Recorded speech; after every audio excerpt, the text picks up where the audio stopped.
It's Big Monday, but I'm not sure I'm going to have Big Mike or Big Cuz.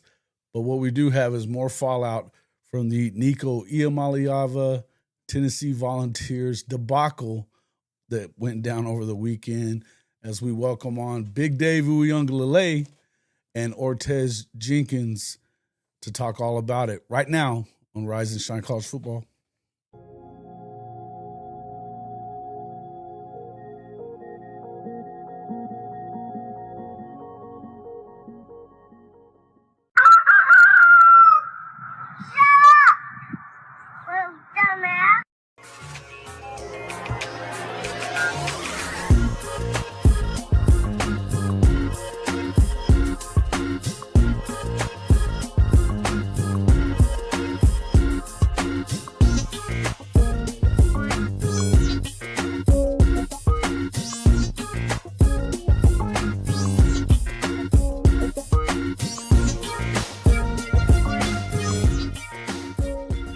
Good morning. Welcome back to Big Monday, Rise and Shine College Football. I'm your host, Jason Watkins. He's my co-host, Big Mike Boganowski. And if you love college football, you know you're in the right place. So before you forget, smash that red subscriber button, like our videos, and don't forget to ring the bell so you don't miss one moment of Hall of Fame college football. Big Dog, what's up, man? How was the weekend? What up, man? It was cool, man. It was cool. Yeah. Little football and a little baseball. Little football, little baseball, little Crimson Combine. Not a bad weekend for most of us, huh? Not bad. Cool. Well, we're gonna obviously we'll get into talking a little bit about the combine here a little bit later, guys. But we've got a couple of special guests, and I want to kind of set up what we're doing here throughout the day. You know, I was on here the other night, Big Bogan, talking about Nico Iamaleava stuff, you know, and it's, you know, unless you've been living under a rock, the college football world has pretty much been rocked by this past weekend, the meltdown with NIL in Knoxville. Former five-star Nico Iamaleava officially being dismissed from Josh Heupel's Tennessee Volunteers after pretty much a wild series of events started Thursday and culminated in one of the biggest, I think it's probably one of the biggest stories in NIL to date. I don't know that it's going to stay one of the biggest for very long. I think it's signaling some future craziness, but it did all start when Pete Nakos of On3 Sports reported that Nico and his father were trying to renegotiate his $2.4 million per year deal to about $4 million. Apparently, Nakos called his father, Nick Iamaleava, to confirm, and Nick responded with a fiery tweet calling the reporter a bitch and claiming that the information did not come from inside the Iamaleava family. Fast forward, of course, to Friday. Nico skips Tennessee's final practice of the spring, and Saturday morning, boom, Heupel dismisses him from the program hours before the orange and white spring game. Quite a bit happening right there, right? That's not even the end of it. Josh Pate then drops this little nugget, and let me just pop it up here and read it real quick, and then I'll get right back to having you up here. But where do I have it? Man, I had everything just right in order. Here we are. Josh Pate went in last night, though. I watched Josh Pate went in on him. He really did. And here's just a little of what he said was what they forgot. Yeah. Right. I thought he was going to mess around and cuss too. He said, what they forgot to tell us was that cats like Nico Iamaleava almost held out of a playoff game because they were trying to renegotiate contracts in the middle of a playoff run. He went on to say quite a bit more than that, obviously. But, you know, which that right there in and of itself is earth-shattering, right? But before we do talk about that, I do want to throw this next thing up there because I think that this is equally, it needs to be said, that this is what's coming from the other side. And we're not hearing a lot of what's coming from the other side at all. So I do want to throw this up there real quick. Let's see. Reports had surfaced that he had not shown up to practices and that Nico had ultimately opened up negotiations in terms of what it was going to cost for him to play for Tennessee. And that's false. Okay, They're lying. Tennessee's lying. And they probably like, damn, hope nobody comes up and disputes this. Okay. But they're lying. All right. And I know this is fact, not as well, we know you know speculation. him. We know you know him, know the family or whatever. So go ahead, let us know. My thing is this, right? So ask Tennessee when's the last time they spoke to anybody on Nico's side. Well, I'll answer that for you. January. So what are y'all negotiating? When was the negotiations taking place? When the last time y'all spoke to anybody on his side, it was in January. And here we are in April. So negotiations starting in January, there's been no more communication since then? Like, come on. And so is the reason about money, or is the reason about the system that you have offensively? You can't say that, huh, Josh Heupel? You don't want to talk about your offensive system and what you told him and what you were going to do, and you tried to call his bluff. I just don't like how they want to put these kids and paint them in a bad light. If you say you're going to do something, do it. And if you're not going to do it, just be up front so everybody can make a decision that is best for them. But when the player makes a decision that is best for him, now you want to lie and put out false narratives about the reason. So you're saying it's about the offensive scheme. It's not about the money. He going to get the money regardless. Whether he stayed at Tennessee or he hits the portal, he getting a lot of money regardless. So there's definitely two sides. I've said this on the show the other night, Big Bo. There's three sides to every story. My side, your side, and the truth, right? Somewhere in between is what, I mean, and you can say whatever, you can kind of say whatever you want as far as who you want to believe. And I guess people are welcome to believe who they want. But in the end, I would just say that there's you're hearing a lot of stuff that obviously if they are flat out lying, and there's reason to believe that could even be true. I mean, why wouldn't they want to renegotiate it? I don't know. Why would you want to restart all this at the time? I don't know either. And in the end, do I think that the guy's worth $4 million? Probably not. Right? Probably not. But we can sit here and do this all day. The truth is it doesn't really matter what we think as far as whether they're worth it or not. It's only what the market says you're worth, right? Yeah. So, yeah. What are your thoughts? I mean, early so I'm not Team Nico. I'm not Team Tennessee. Like, I gives a shit, to be honest with you. Yeah. I just think the whole like this kind of broke Friday, right? When we were on the show last time about Nico, like, yes, not showing up to practice and he's holding out. Show up. Right. Yeah. So, like, if you watch that, dude, you can see, like, I wasn't paying attention to shit. Right. My mind was just scenarios, like what happens, how this is going to change. And that's what really fascinates me about this. And I mean, I don't know. I've heard all kinds of takes, right? Like, and I can get behind some. Like, I just felt like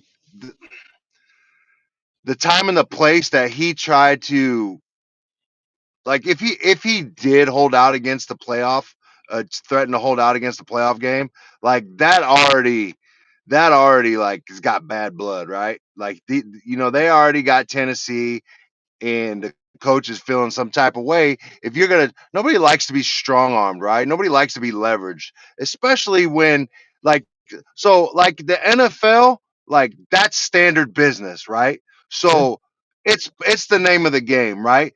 This isn't college. This isn't the NFL. This is college football. This hasn't happened before, right?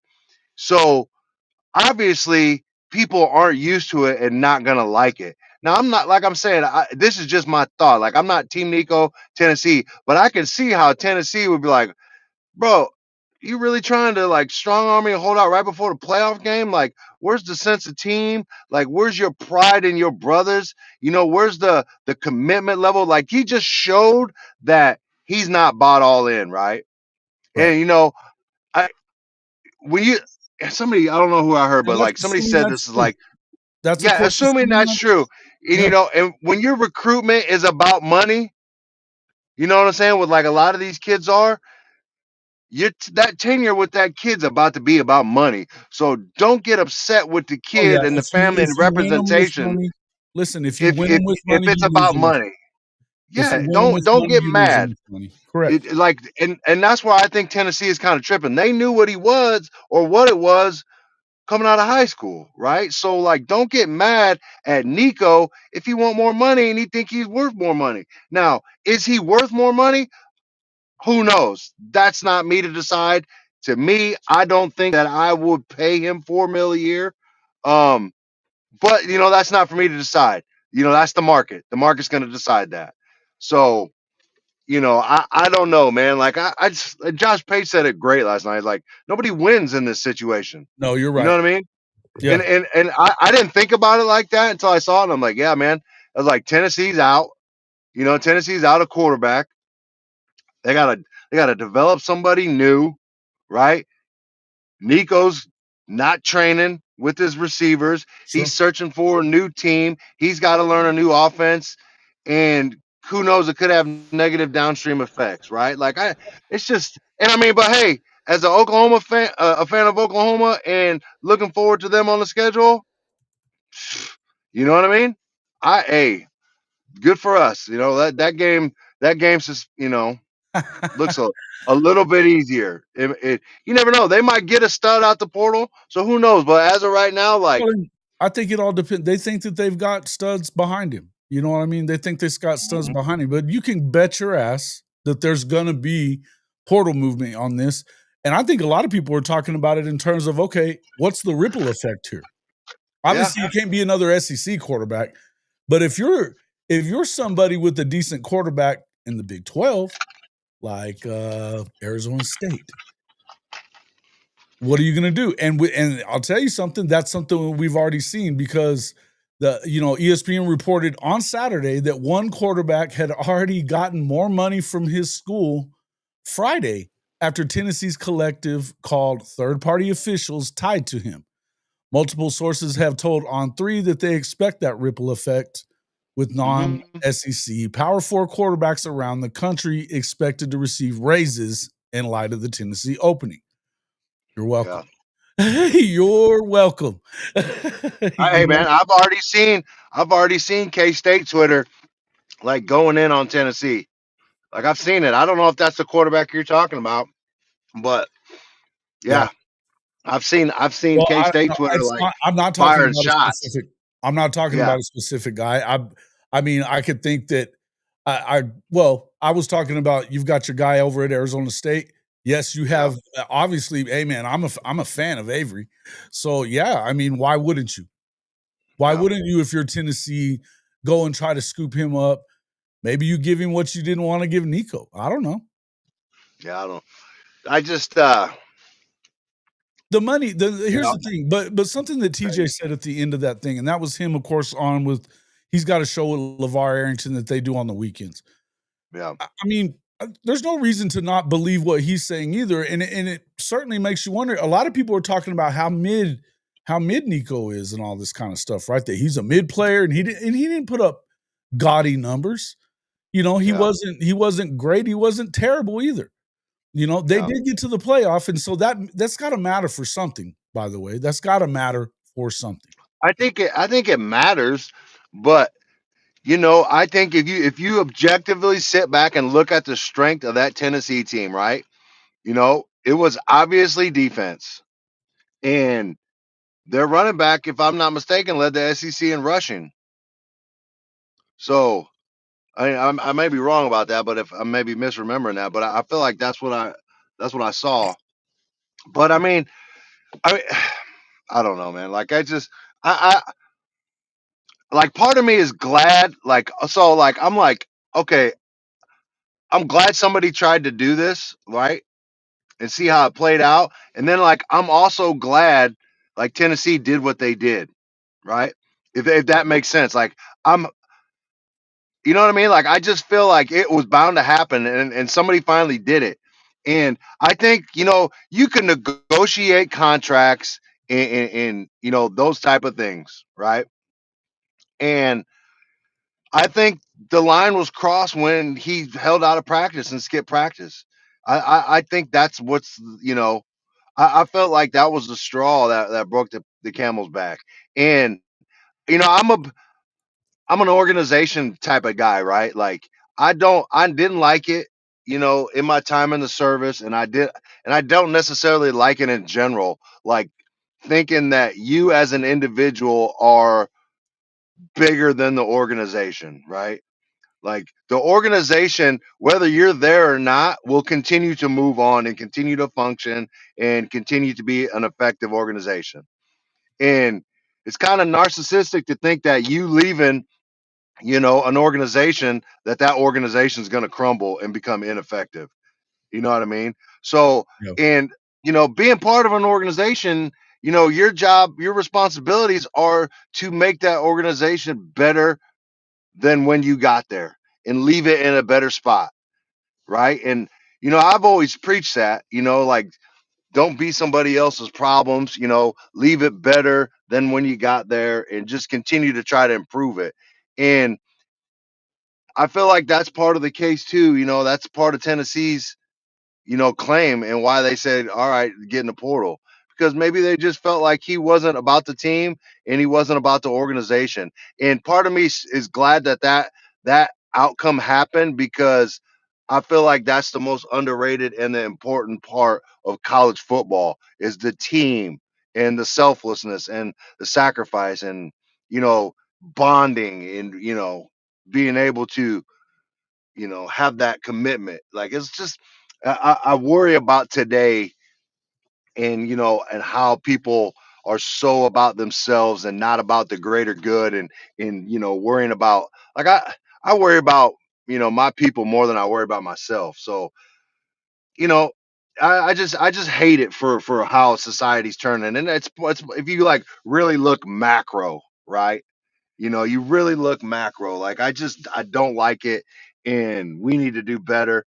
Um, like, and I always go back to this: like, who is the adult in the room in that situation, right? Like, if I talk to my son about these things, right? And I always like I want to know what my son wants. Like, what is he thinking? What does he want? And like, if I stray from what I think is best for him, or like, just being uh just doing too much, essentially. Like, I want him to say, Dad, you're tripping. Like, have enough nuts to come to me and say, Dad, you're tripping. And he will. He's done it multiple times. You know what I mean? But I'm not gonna go out of my responsibilities of being a dad, right? And being, your you're like mentor type thing. Like, I'm never gonna like make it about me. Like, Sure, what sure. I'm doing is to help him and Well, put him in the best situation. And I don't think that happened here. And part of that's on the dad, and part of that is on Nico for not saying, Dad, I don't want to do this. I don't know if well, he wanted to do it or not. I'm just saying, like, I would hope that he would say, Dad, I want to be at Tennessee. Let's stop. And I kind of got on my little rant right there because I got to roll out and I had some thoughts I had to get off real quick. You know no, what I no, I mean? wanted you to do it. I wanted you to do it, and I mean, we should have Big Dave anytime now. I haven't heard from him Yeah. though, so we have Ortege Jenkins coming on as well. So, I mean, yeah, man, I wanted you to get that out there and how you feel, and I can run through and talk to some of these folks in the chat as well.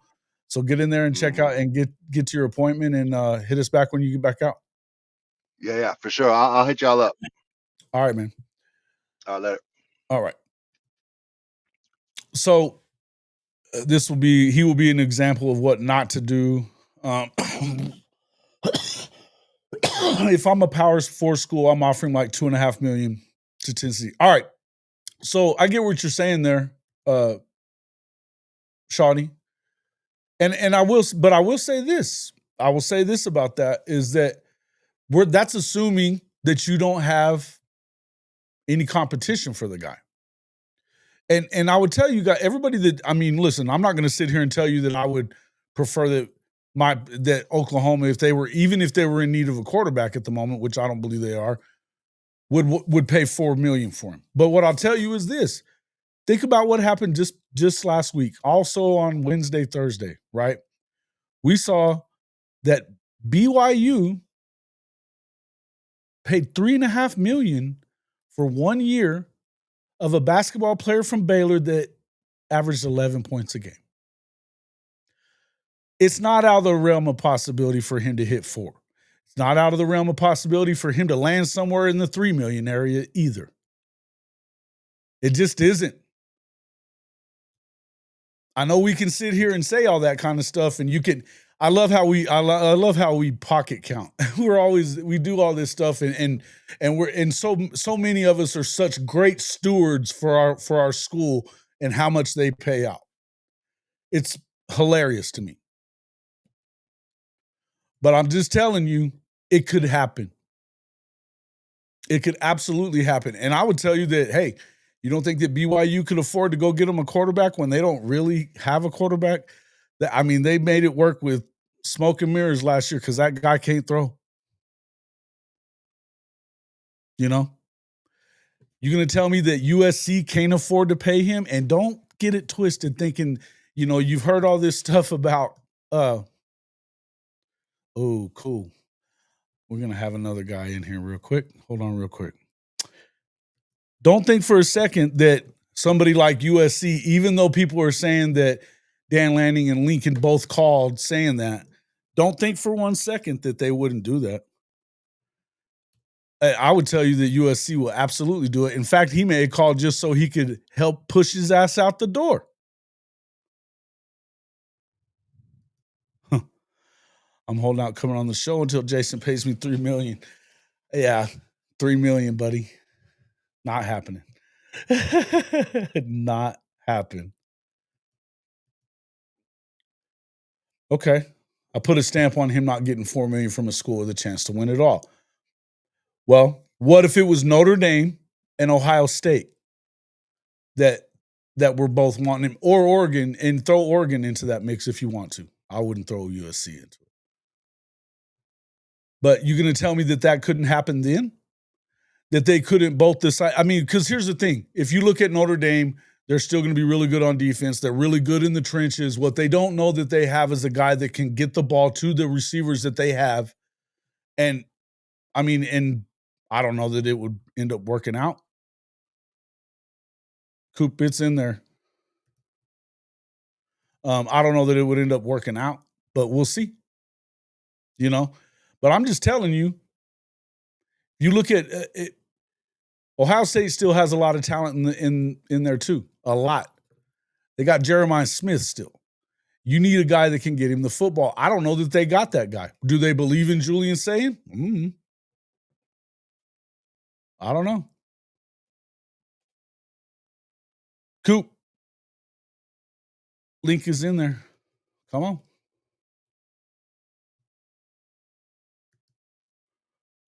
Do you think he gets what he was getting, 2.4, maybe even 3?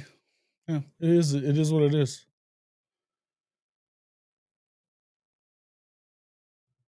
It is what it is.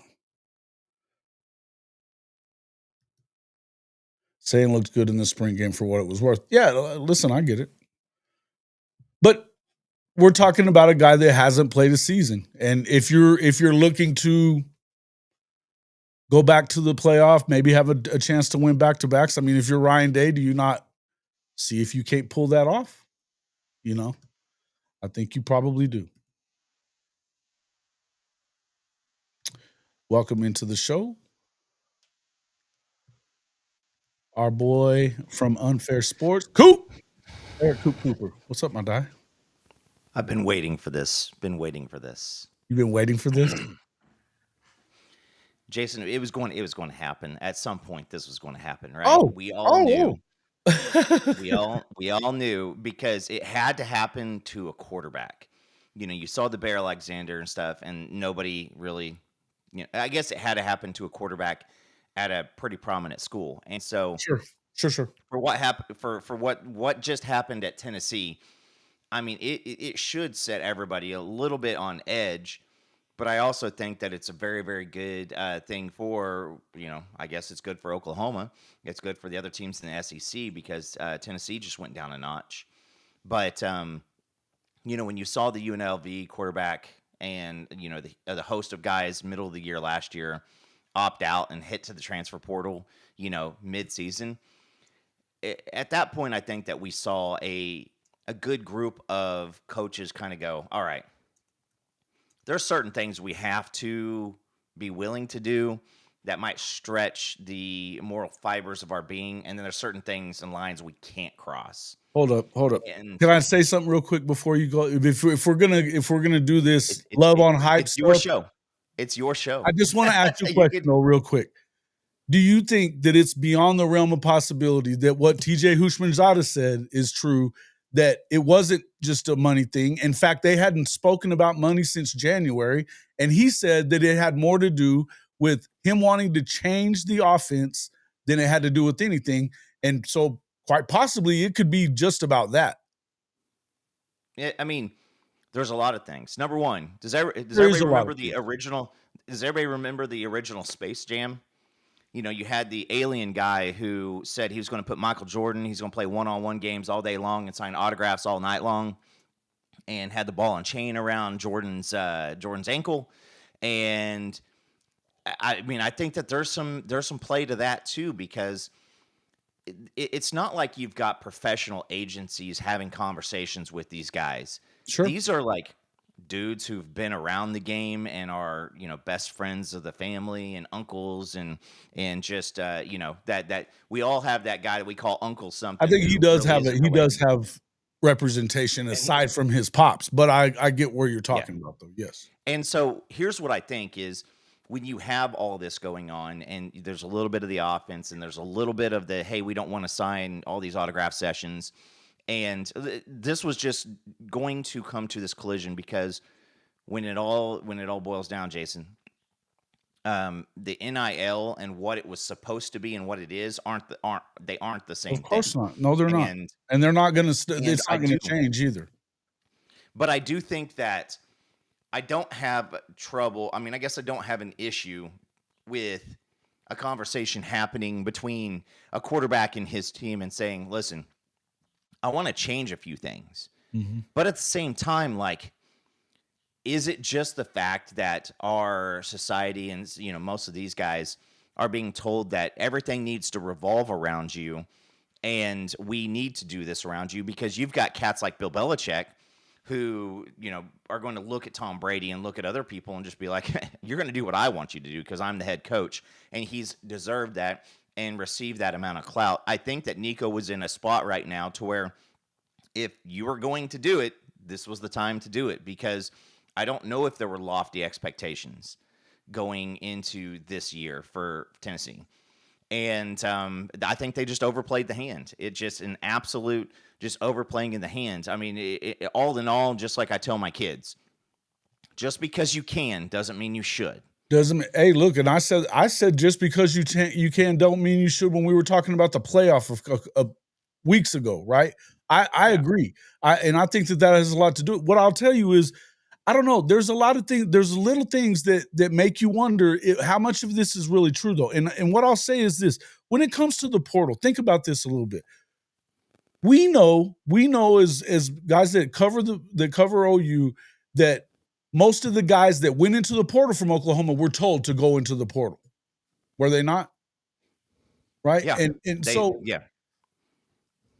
Yeah. Oh, okay. So we know that. But the problem is that when nobody else gets to hear about that because, number one, the player's not going to tell you that we went into that they told me to go into the portal because that fucks with their ability to get another place to play, right? And Oklahoma or anybody else, they don't want to tell you that they're telling guys to go get in the portal because that makes them look bad too. You know what I mean? Or for whatever they think it does or whatever. The truth is nobody wants to embrace the fact that it is an NFL model and that this is now we're playing for and the truth is these guys have every right to go and look for them. Now, do I love what is true about him going and asking for money? before the playoff game, yeah, I don't love that. Yeah. But I'm going to tell you, if you don't think that shit's it was already happening, and Pate did say that he wasn't the only guy that this happened with, but if you don't think that shit's coming very soon, to where they are going to hold that shit as leverage to, hey, we're in the playoff. Guess what? I'm not going to fucking play unless you bump my salary tomorrow. And guess what? Are you going to win an Addy, coach? Hey, and this is where we start talking about, look, if you have collective bargaining, it's one thing. If you don't have collective bargaining, this is the fault. In the end, this is the fault of everybody but these players that we're all talking shit about right now. They're going by the rules that have been put in front of them. They didn't make a single rule. We talk about this a lot. Do I think they need to get paid? Yes. Do I think there needs to be some rules put in place? Absolutely. But they don't. Yeah. But the NCAA and these conference presidents are going to stop short of doing the right thing, just like they have. I do want to play this real quick. This comes from Ryan Clark. I just want to play this real quick. Listen, while it's easy to sit here and just assume that everything that the Vols are saying is correct and true about Nico Iamaleava, and it's easy just to call him greedy, let's take a look at what somebody like Ryan Clark, the host of the Pivot podcast and an ESPN personality, had to say. Quote, people want to say that the NIL and transfer portal era is ruining college football. It's not ruining college football, but what it is doing is destroying the good feeling that people used to have around it. Because the former president of the NCAA, Mark Emmert, and the NCAA wouldn't do what was right. They wouldn't give players the opportunity to earn money off their name, image, and likeness. And because they refused to do that, we now have a situation where Nico can see Carson Beck, who underachieved at Georgia, go make $4 million and say, oh, I want that. Here's the rest of what Clark had to say in his own words. And if you believe somebody outside of Tennessee ain't told him that they're going to pay him more than what Tennessee is giving him, then you're out your mind. And so now, because Mark Emmert and the NCAA didn't do the one thing the NCAA was created to do back in the early 1900s by Teddy Roosevelt, which is to protect players, because they wouldn't do that, we now have a situation where you have people on the outside thinking Iamaleava is greedy because he wants more than $2 million or $2.4 million. Well, if that's what you're seeing in a capitalist era or in a capitalist society where there is no rules, there is no regulations, because the NCAA refused to do what's right, why is he wrong? And now you make the University of Tennessee, you make their football team, you make their head coach make a decision to dismiss this kid or make a decision to part ways with this kid, because at some point they got to put their foot down because you've given them no rules and regulations to say, okay, son, this is all we can do. This is all anybody can do. Now make a decision on what's the best place for you to grow, for you to learn, and for you to succeed in the future. And that's why leadership matters. That's why representation matters. That's why you got to say, if something is right, let's do our best to do the right thing. And I'm sure that Nico's going to end up somewhere and get a lot of money, but will that be the best place for him? And so now, in an era where these student athletes can capitalize off of who they are, they have to make sure that the people around them are not trying to capitalize on them. Because for them boys, hey man, go get your money and get all the money that you think you're worth. But it's sad that you don't feel protected enough, or you weren't protected enough. So making that decision on money can be the best decision for you to be the best man player going forward. Nico did the right thing. I think Tennessee did too. I just wish the NCAA and Mark Emmert would have did the same years ago. I mean, I don't always agree with Ryan Clark on everything, but I'll tell you this. He's not wrong. He's not wrong. And Ryan comes from a standpoint to where he says some things at times that I passionately agree with, and then he says some things that I vehemently disagree with at times too. But the thing that I do agree is NCAA, this is I mean, technically on you. And you allowed I'll put it this way. Let's rewind in history. I had a boss one time in a sales job, Jason, and myself and another person were going after the same client. And as a boss, what I would typically do would be to bring both people in, hear the cases, and go, all right, so here, based off of my authority and what I hear, this is what I want. Well, this person didn't do this. What they did is they let us both say something and then looked at me and said, well, why should I give it to you? And then looked at her and said, why should I give it to you? And then she said, all right, you guys decide what to do. And that's kind of what the NCAA did, is they said, we're not going to do anything because we don't have the cash flow to sustain multiple legal battles. And so now there's a situation here to where you've got almost no rules or insight. And it's like if you walked into a game of freeze tag with a bunch of 5-year-old kids, like it would just be calamity and chaos because nobody really has the wherewithal to be someone who set up some guidelines. So yes, I agree with Ryan that the NCAA failed this. I think that Nico made a personal decision in a team environment, and it's going to hurt the team. And now I think it's going to hurt him. I also think that Tennessee saw a slippery slope presented to them, and if they didn't make a choice like this, somebody is calling tomorrow and saying, well, hey, guess what? I'm a little bit of a power running back, and we're doing more of a spread offense, and I would like to talk about, and then at that point, Jason, do you say, listen, running back, you're not as important as a quarterback, and so we're not going to tailor? Well, then that kid hits the portal, and then maybe one of his best friends is a wide receiver, or a tight end, or an O tackle, or the center. And so I think that just when you have all these situations, it's easy right now for us because it didn't happen to Oklahoma, so we won't be as we won't have the extended passion for this kind of like the Tennessee fans do. But I will say this is, if this happened here, and if this happened at Oklahoma to our starting quarterback, I think that we would be losing our damn minds much more than it is happening because it would directly affect us. But I also think that we've been waiting.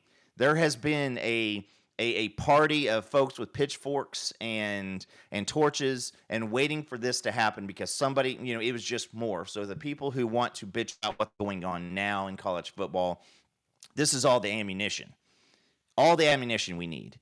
And so I would just say this is I don't think that either side is 100% one way or the other, right or wrong. I just think it ends up being a catastrophic situation for Tennessee, and it's now the entire college football world is waiting and watching because this might be a stretch and this might take us to a dark spot, but this is kind of a situation like what the Browns did with Deshaun Watson. They made a choice and it affected everybody else around them. Everybody lit them up. And so now what is it going to take? Man, listen, if they're going to light him up like that, bro. Well, I don't know about that. But you got to think about it though. It is people's passion around the NFL and college football are just different. And where I'm going, they're definitely different. They're definitely different. But we're also talking about a lot of. We're talking about multiple rape, accusations versus a kid wanting to get more money, and that's assuming again that that's exactly what happened. Which I'm not sure that I'm ready to do that. Well, I'm talking about the front-loaded contract, which changed the game and the landscape of everything. And I think that. And I agree with you, and Professor, I see you hopping in here, so we want to hit you in a second. But this is now going to be a situation to where I think that everybody has a moral high horse right now until in a workout your starter goes down, or until one of those really, really ambitious big money donors comes and says, I got $4 million right now for a quarterback, and you know who I'm talking about. And I think that that's now where the college football, environment is going to watch is what's next, because I think that the next decision will be just as polarizing, whether it's people blackballing Nico and him sitting out this entire year for the NFL draft, or whether it's you walk into a situation to where you've got a starting quarterback. Maybe like a Sam Levitt type of situation to where you have somebody go down and you are a quarterback away from being in the playoff. And it's not even national championship. It's to be in the playoff. So you're telling me that a Mike Gundy, you're telling me that the folks at Texas Tech, you're telling me that the folks in North Carolina and Bill Belichick, you're telling me all these cats, one of these guys isn't just looking for a story to basically give them a little smokescreen. Come on, man. And that's exactly what I'm saying. The people that are saying that there's going to be collusion out there amongst this, it's one thing to do it in the NFL, like they did with Colin Kaepernick or but it didn't even work with Deshaun Watson in the NFL where they could collude to keep his ass out of the game, right? No, and so all it takes is one person. And you're gonna tell me that these coaches are all gonna stand on principle instead of worrying about maybe this is the guy I need to win these games because my job's always on the line, which they are. I mean, come on, man. There's somebody that's going to do it. And I would tell you there's going to be multiple teams. In fact, look at what you see on the screen here. No, that's not the one. K-State QB smoke with the Vols. We were hearing about that shit earlier. Yeah. Avery Johnson. You're going to tell me that no, there's no honor amongst thieves, and these guys are all thieves. They all are. Go ahead, Professor, jump in here. What's up, guys? How are you guys? You hear me good? Yeah, man. It's the professor, the one and only professor who, everybody knows and everybody loves. What's up, my guy? Just driving to Mississippi. We took a vacation to go to the spring game. Kids had a heck of a time. Did confirm Billy Napier does watch High Top Sports, which is cool. So yeah, just a big weekend for High Top in general. And then we were live, and the news broke about Nico. I'm leaving you now, leaving you later. However you pronounce it, leaving Tennessee. I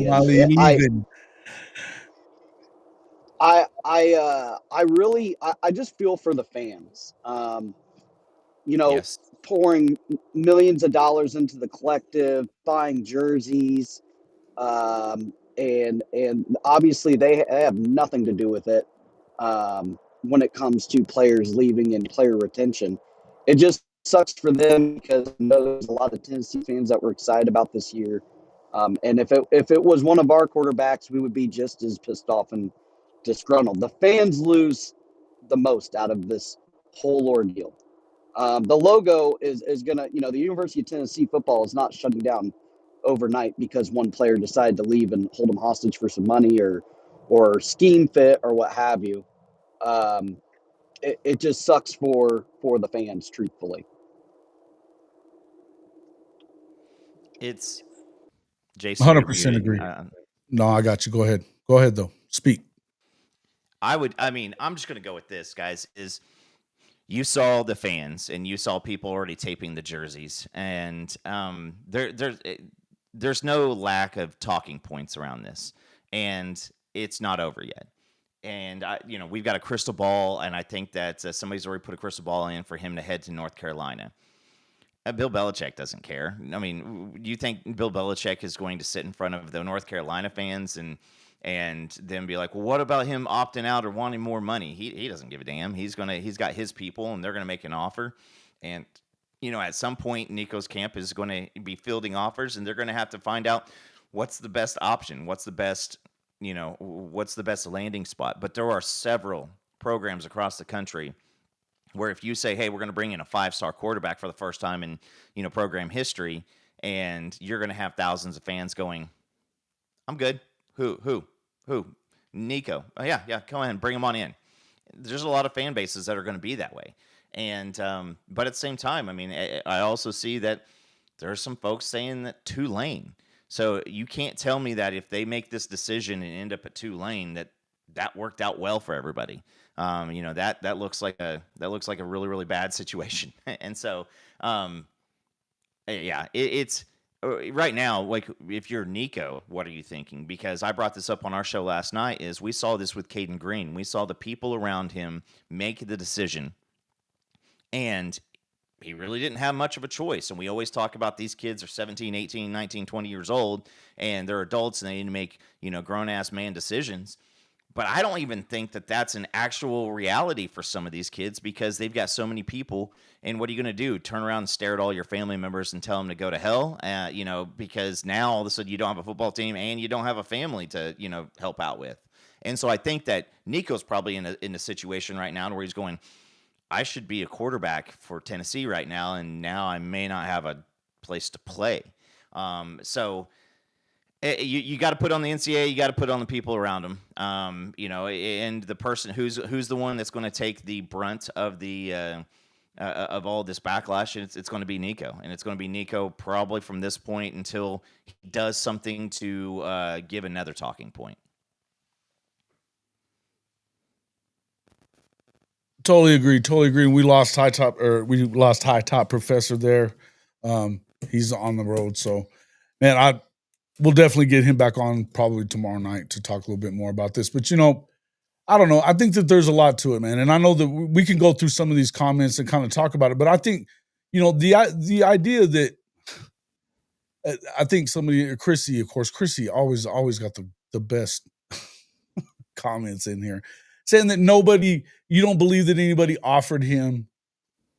You don't think he has any offer. If we are going to sit here and assume that he left for money, we're going to sit here and assume that you're going to tell me that he didn't have an offer before that they made this big move, when they've apparently been wanting to do this since December, but no money was out there. Nobody was calling. We know damn good and well that all these people are doing all this shit to get players. We know that we got a guy at Oklahoma that we know we need receivers, to make sure that we're healthy at that position. So you're going to tell me that Jim Nagy isn't out there calling up, the agents that he knows, hey, if you got a guy, let us know, and he gets in the portal, we got some money for that position. We all know better than that. And a guy like Lincoln Riley, of all people, we were just talking about that earlier, that apparently he was one of the people that called and informed Josh that he was shopping himself around. Okay, maybe that's the case. Maybe it is. And maybe he wouldn't do Josh that way. But I don't know that I believe that shit either, because I think if anything, he would have made that call just to push his ass out the door if he doesn't believe in Jaden Iamaleava. Jason, here's how everything boils down to. You are now a candidate to be a GM for a major college program.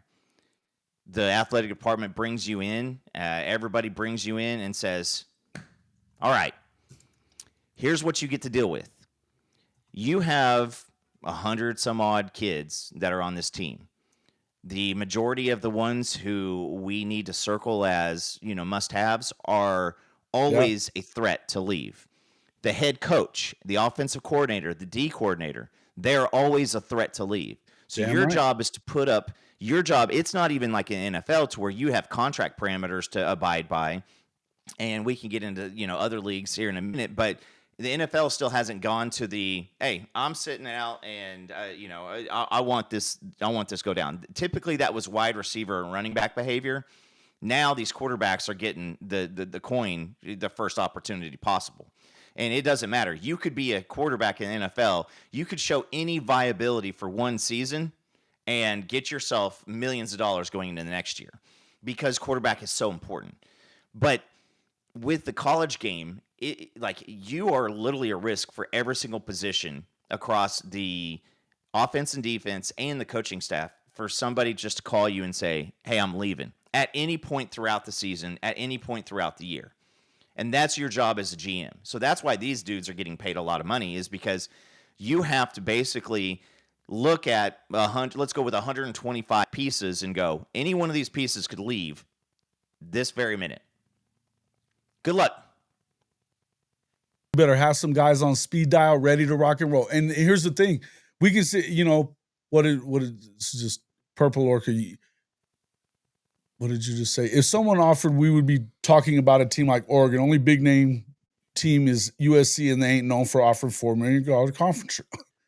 Okay, maybe not, but they just now got a GM, and if they really believe that the only thing, and I think that they're just delusional enough at USC to think that the only thing they're missing is the quarterback, and they believe that Lincoln can turn whatever quarterback it is into a winner. As long as it's a transfer. As long as it's a transfer. That's the key. That's the key here, right? That's the key. So again, dude, I'm not saying that it could be. And let me tell you something. Do you guys really believe that Dan Lanning is above tampering? No. And Jason, it's not even tampering to get the player there. There is tampering going on everywhere. The Oklahoma recruits right now are hearing from every single school. Yeah, but is the staff going to be there next year? You have that conversation right after the Tennessee game last year. You had Jaden Jackson's crew like already starting to receive, hey, you know, how's it going? How are you feeling? Like, just FYI, my name's Dave, and I operate for the University of whatever. And this is happening every single place. Every single player is getting the conversations. If you're worth anything, you're getting it. And it's not always, hey, if you ever need a new place to look, come here. Who's to say that Dan Lanning didn't have somebody putting it out there because he sees that's a team that, you're going to be battling for? And you just go, what is it in a jury or a court, right? All you have to do is not prove innocence, but is to leave a seat of doubt. Just leave a seat of doubt in the jury that it is one way or the other. And then it's a hung trial. And so what happens is some of these teams could be tampering, and what's the worst case scenario? Hey, guess what? Yeah, there we go. That right there. But hey, guess what? Nico, there's more money out there for you. I know that there is. There's more money out there for you. The dude leaves, and maybe Lanning doesn't want him.Maybe Lanning goes, well, that's done. True. And now there's one less team to go out there and battle. Thank you. And look below. Ryan Lemon, ain't wrong. He was in Norman to talk with DG before he ever got in the portal. And Lanning is willing to do whatever it takes to get his team to succeed. Every single bit. Every single bit. We're also talking about the guy that lied about getting offered the damn job at Alabama so that he could get a raise, and then acted like he was being so loyal to Oregon. When he didn't get an offer. They offered the one coach that they wanted. Sark admitted that he got a raise out of it, but he said they never offered him the job at Bama. No, and you don't. All you have to do is create an opportunity for something to happen. And so this probably isn't the last one of these. I would say that you're probably going to see a lower tier of it. But yeah, I mean, there's not much for Nico to do anything right now. Like, Nico is going to have to wait for an opportunity to present itself, because I think that there's going to be a little cooling off period that needs to happen. Tennessee less than 8.5. I think that it number certainly helps Oklahoma. Yes, it certainly helps. And I didn't think that they were going to go back to the playoff either way. I don't think that they've added enough to the which is another thing that I think that it's fair to ask a lot of these questions. I'm not telling you that I don't believe any of it. I'm telling you it's hard to believe a whole lot of it, because we get one side of the story. We always get one side of the story, and you're not hearing a ton of it coming out of the Iamaleava clan. They're not talking about it. The one thing, now, here's what I'll say. His dad handled that poorly. The whole deal with Nakos whenever he called. But what did he say to Nakos, though? And this is something I think people are forgetting about, because of the fact that he called him a bitch later. But he kept telling Nakos, no, we're not talking about him. We're not talking to them about money. This is not even going on. I don't know what you're talking about. And Nakos kept telling him, well, there's a guy that I trust with my life that's telling me the truth out of Tennessee that's saying this. Okay, so what? Go talk to them. So what does he do? Yes, did he misstep by going out and calling him a bitch? Now he looks like he's just, it's just because he's pissed off, whatever. I get it. But the point is, then you got TJ saying that he feels like it didn't have shit to do. He's going to get money no matter where he goes, is what he said. No matter where he goes, he's going to get money. If he doesn't have the right system to play under, he's not going to go to the next level. And he was promising to change his offense at least a little bit to suit better what Nico could do. So, and all of that stuff is plausible too. It's just as plausible as he's just bitching about money. It is. It is. It is. And Jason, every single 4 years, there are millions of dollars poured into a presidential race. and what we see as the general public versus what actually happens in DC, they're two different things. And, we never know what's going on. We are told a story, and you're supposed to smile as a humble American and go, all right, we're okay with this story, or we're not okay with the story. But we don't get told things. And listen, I saw the question in there, does Brent tamper? Guys, everybody's doing it now. There's no such thing as tampering anymore. No, it is not. What it is it's throwing a line out into the pond and seeing what fish are biting. Is there anything happening right now? And it is a continuation, and it's going to be a continuation, and it's not going to stop. And I promise you this, the rev sharing thing, I think, me personally, this is my own personal opinion, I think that is the biggest dust cloud that's going to just cloudy everything up again, because then you're going to think, well, okay, now everybody's got to abide by these rules. That shit's not going to happen. Every single one of these bigger programs are going to go, okay, we've got this, and then we also have this, because you're going to have a situation to where a booster has an extra little something for somebody, and there's going to be side deals that we don't know about again. It's never going to go all the way away. Brandon Snake, bro, did you really just say that there's more loyalty between rival coaches than players have for these schools? Guys, I'm gonna say one more time. I'm gonna say this one more time as far as all this goes. Don't forget who made these rules. Don't forget who threw NIL at this problem when they had years and years and years to fix it and to start and to do what was right and pay these cats. Some of these coaches are tight. They're not tight. They're not so tight with each other that they wouldn't try to fuck each other over to win a football game or to win a natty. No, they're not.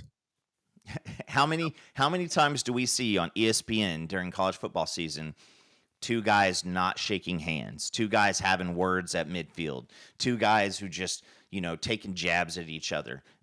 Listen, for a fact that, like, if Dan Lanning's out there saying, there you go, hype, I threw you a little bone there, just because we're boys. No. Josh Heupel saying, hey, thanks for letting me know. But he doesn't trust Dan Lanning. And I promise you this, if Dan Lanning did call, if he does, Dan, come on, wake up, Josh. Come on. And maybe he did trust him on this situation. They went back and they probably had more conversation, or it's like this. Hey, Dan, we've already been through this. We've been talking through these conversations through the December. It is just like it's just like my son. Come in here. Dad, can I have some ice cream? No. Where does he go next, Jason? Mom. Hey, Mom, can I have some ice cream? Yeah, what did your dad say? You already had this conversation with your father. And so I promise you that when Dan Lanning hit up Josh Heupel, they probably went back out to Nico's camp and said, guys, we've already had this conversation. Like, why? Like, what's going on here? Like, what is the situation? And at this it's point, not even about whether they could really make the national championship and win it or not. I guarantee you're going to tell me Texas Tech and all their delusion that they're under right now, that they just put together a team that can go win the Natty, wouldn't go get him right now because of loyalty to the game. And guess what, Jason? I think also this has a play too, Jason, is if Patrick Mahomes all of a sudden comes out and says, here's $10 million, go get Nico, the entire or the billionaire, either one. The billionaire could do it too. Yeah. It changes immediately, because then there's some nostalgia around, oh, look, Patrick Mahomes is really going out. And then people are going to go, well, look at Trae Young just got hired as the assistant GM for Oklahoma. So these players are just, supporting. And then it becomes about that and not a dude who bailed out on his team halfway through the spring. Yep. With rev share, these teams will be spending $75 million a year in no time. Hey, but we talked about this a lot lately.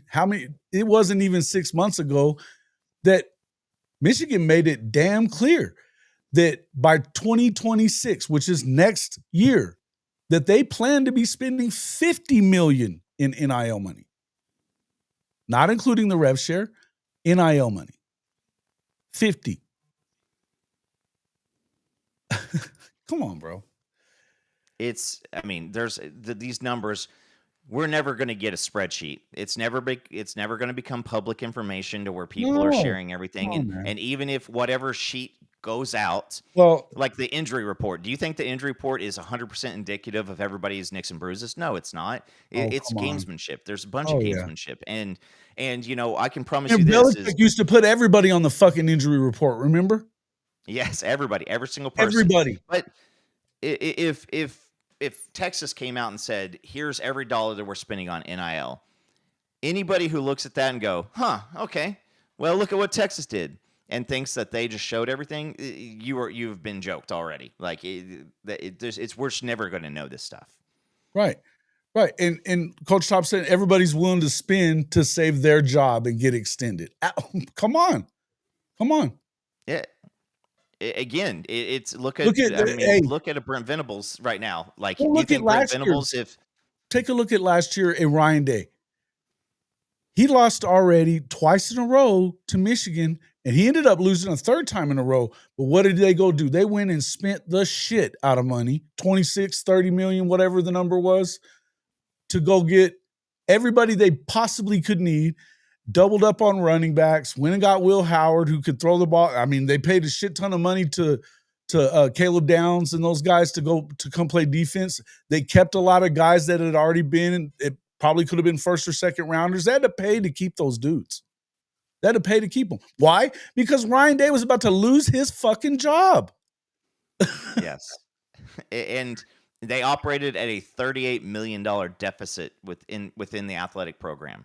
And I promise you, every Ohio State fan says, yeah, we're cool with what happened. Yeah, you cashed in and you went out and you got a couple of players which really, really needed to help. And these coaches are going to stay. They're going to stay because what's going to happen is Texas Tech goes out, gets Nico. They go to the playoff. They lose in the first round. And that's all. Everybody's going to think it's money well spent. I mean, Nico's heading to the NFL next year, most likely. Doesn't matter if he's going to go play at a big program or a mid-tier program. He's going to go, and that's just how these things are going to work. No doubt about it. And again, I mean, this is where I would tell you again.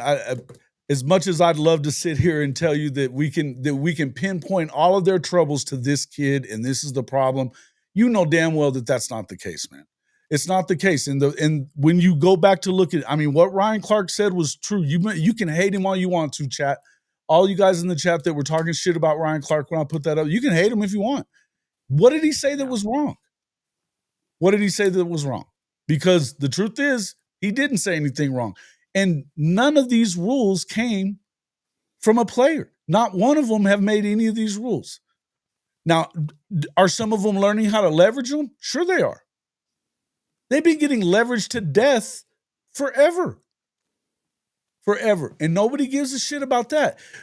I love it look, I love my school as much as you all love your schools. I get it, and you should. But I've always said the same thing about NFL teams. I've never understood how you could really side with the multi-billionaire owners over these players. When the market says the money, it's not about it. Oh, well, we can't afford that. Yeah, okay.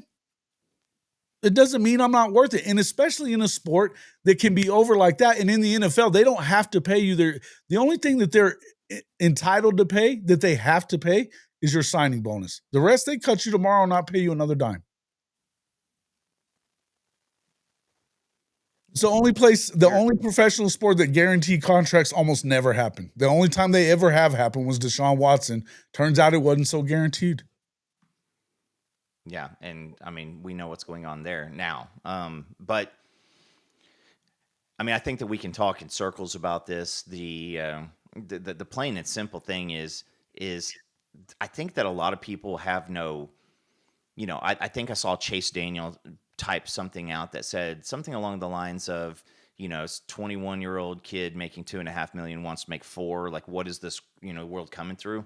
Like, I think there's a lot of college players, guys that played, before the NIL era, and a lot of us is, you're seeing it and you're like, okay, well, I got to go spend $80 to put gas in my truck. I got to go, drop $300 to feed my family where it used to cost $100. And I think a lot of us get annoyed at this because they're like, a lot of us look at this and go, over $1.5 million. And when you know that if you light it up, you're going to get every ounce of what you deserve, because I think that's the issue is all of us wanted these players to make money, to get the portion of the coin that they deserve. We didn't want this. We didn't want guys, again, I still remember hearing like, well, listen, we're going to pay everybody $60K on the team regardless. I would have taken $60K back in college. Shit, and yeah. now you have guys who are making $6K back in college. Broke ass. Come on, man. We were all broke asses in college. Come on. Listen. I remember going to play Tennessee Chattanooga in baseball, and them handing me my $500 meal stipend. That was a lot of money for me. That was a lot of money for me growing up, and that was a big deal. So, I mean, I think this is, you've got an absolute situation here, which is going to determine probably the NIL game going for the next 18 months. I still think that the revenue sharing thing is going to put some, kind of bumper bowling situation going on to where you've got some guidance, but it's not going to be the fix-all. This is going to continue to be a situation, and, you just hope that it doesn't happen to your team.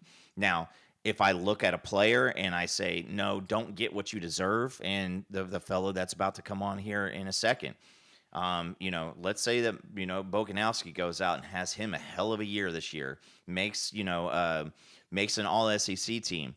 And then Mike comes and goes, and he goes to Nagy, and he goes to the crew, and he says to them, I feel like I deserve a little bit more. And, I was talking with my parents, and because, as far as normal people, they're jerks, but as far as business sense, they're good people. Mike, you didn't even crack a smile. I'm a little sad on that one. But I'm used to it. There's a way that you handle this conversation appropriately.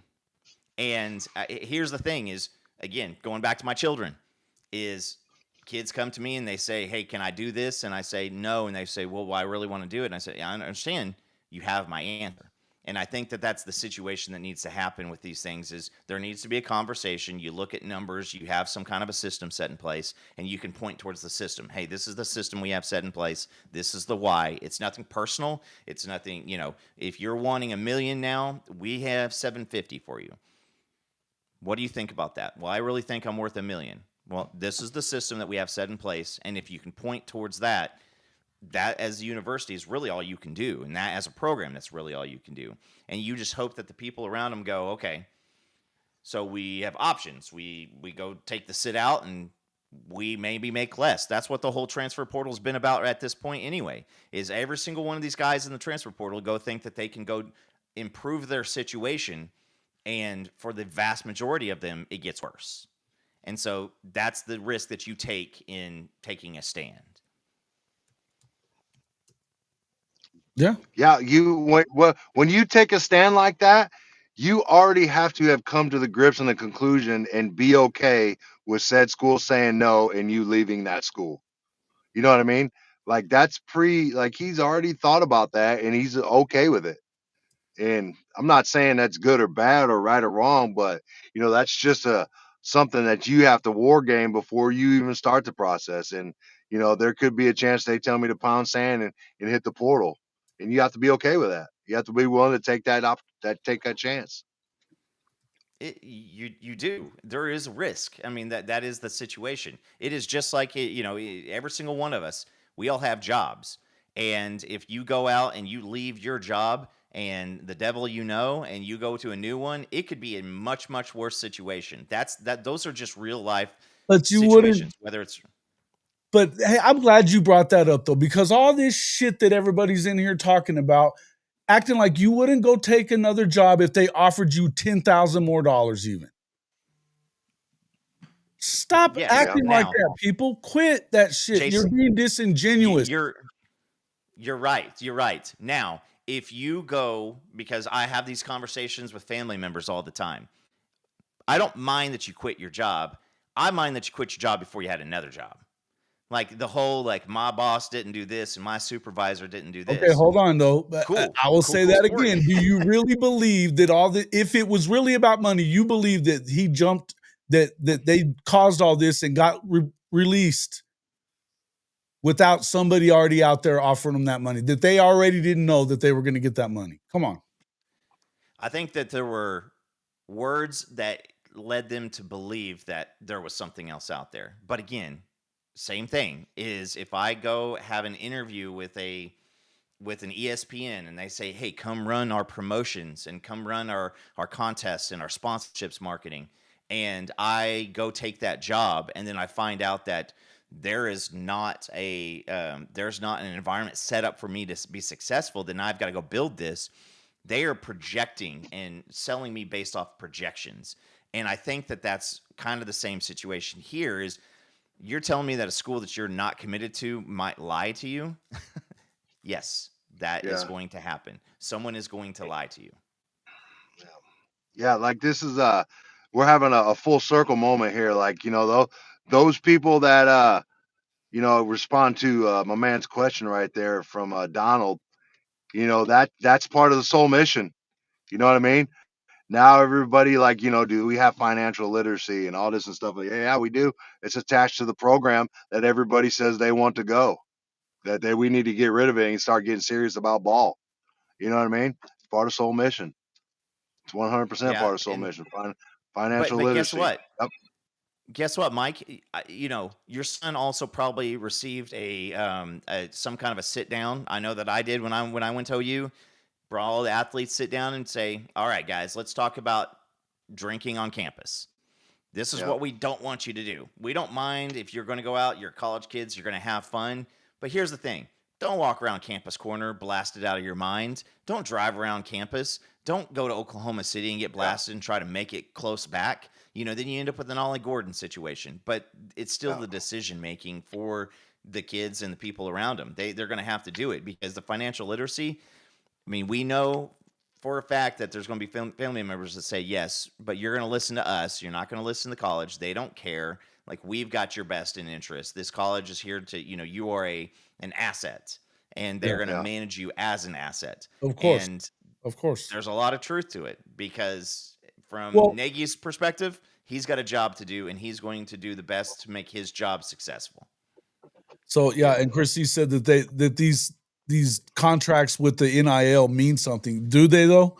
Because remember the Wisconsin player that had signed his NIL deal? He signed his NIL deal and then decided he wanted to go to Miami, get in the portal. And they told him, no, you can't because you've already signed this NIL deal. And what did he do? He disenrolled and fucking went to Miami.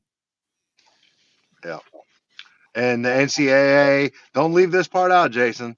The NCAA basically said the portal doesn't exist. Yes, he can do that. Brother. I'm telling you. Yeah. So he can't leave that out. Yeah, I know. That's what I'm saying. And that's why whenever we were talking about this last week and they're talking about this clearinghouse bullshit, right?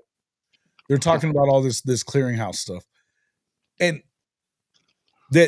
I heard, and it's not even that I disrespect him because I don't. I think that he's gotten a lot of stuff right. But you've had a guy that's out there on Twitter that came at me telling me, oh, well, if the clearinghouse thing doesn't go through, then the house settlement is screwed. And there are large, what did he say? How did he put it? There are big consequences for that house settlement not going through. They're going to end up paying $20 billion. You think they give a shit? They're getting billions per year for the new playoff, not to mention all the other money that they get as it is. They don't care. Yeah. They don't care. Yeah. They're going to, as long as this thing keeps cranking out money, they're going to keep doing what they want to do. And the truth is, all you really have to do is collective bargain. If you go to that, if you really want to slow this shit down, which if they did, they would already have been done, man. Mm-hmm. If they really gave a shit about this at the NCAA or the university president level or the athletic director level, this shit would be done already. Don't kid yourself. Because as long as the golden goose lives, they don't give a fuck. Yeah, they want to keep that money for sure. They want to keep it coming in. They want to keep it in. Like, and I heard a take from old Ryan Clark from ESPN and the Pivot. And I don't, a lot of times I can get with what he says a lot of the times, but I played that the other just earlier. yeah, oh yeah, like I actually agree with what he says about that. Like I really think that like there needs to be like some leadership at the NCAA level that gives a shit and not just gives about money. And I don't know, man. It's just a failure of leadership, man. Like it is it is so I just can't believe that this stuff is happening in today's world. Like with this, man. I mean, I can, but like we're not hip to it, and like nobody's doing anything about it. You know what I mean? No, And something again, has to be because done, man. it's still profitable for them to not do anything about it. You can still profit. Both you can still have both. Like Well, the money's not going to go away. but this Like is why I put. But guess what? You know why nobody gives a shit? Because it's not about fair. This is not about fairness. This is not about doing the right thing. It's never been about doing the right thing. This is all about the people that have and that have the money, that they have the power in this sport they're going to keep it. And they don't want Kirby Smart and all we're doing this for is just for, parity in the sport. Your ass, you're doing it for parity in the sport. Shut up. Come on. Again, you hear all this bullshit come out of their mouths, and then we're going to believe them on other stuff. How could you believe any of them on anything? Yeah. It's hard to believe. It's hard to believe anybody, man. Like you can't you have to really know somebody. You know what I mean? Like you really have to be close, because like these guys are good at what they do, man. They're good at making you believe what they say. Like they essentially do it for a living. You know what I mean? They're Yeah. almost like actors, right? Like they get paid to act. They get paid to show you the good side and be super nice and tell you what you want to hear and all this stuff, man. But this, I don't know, man. I just don't.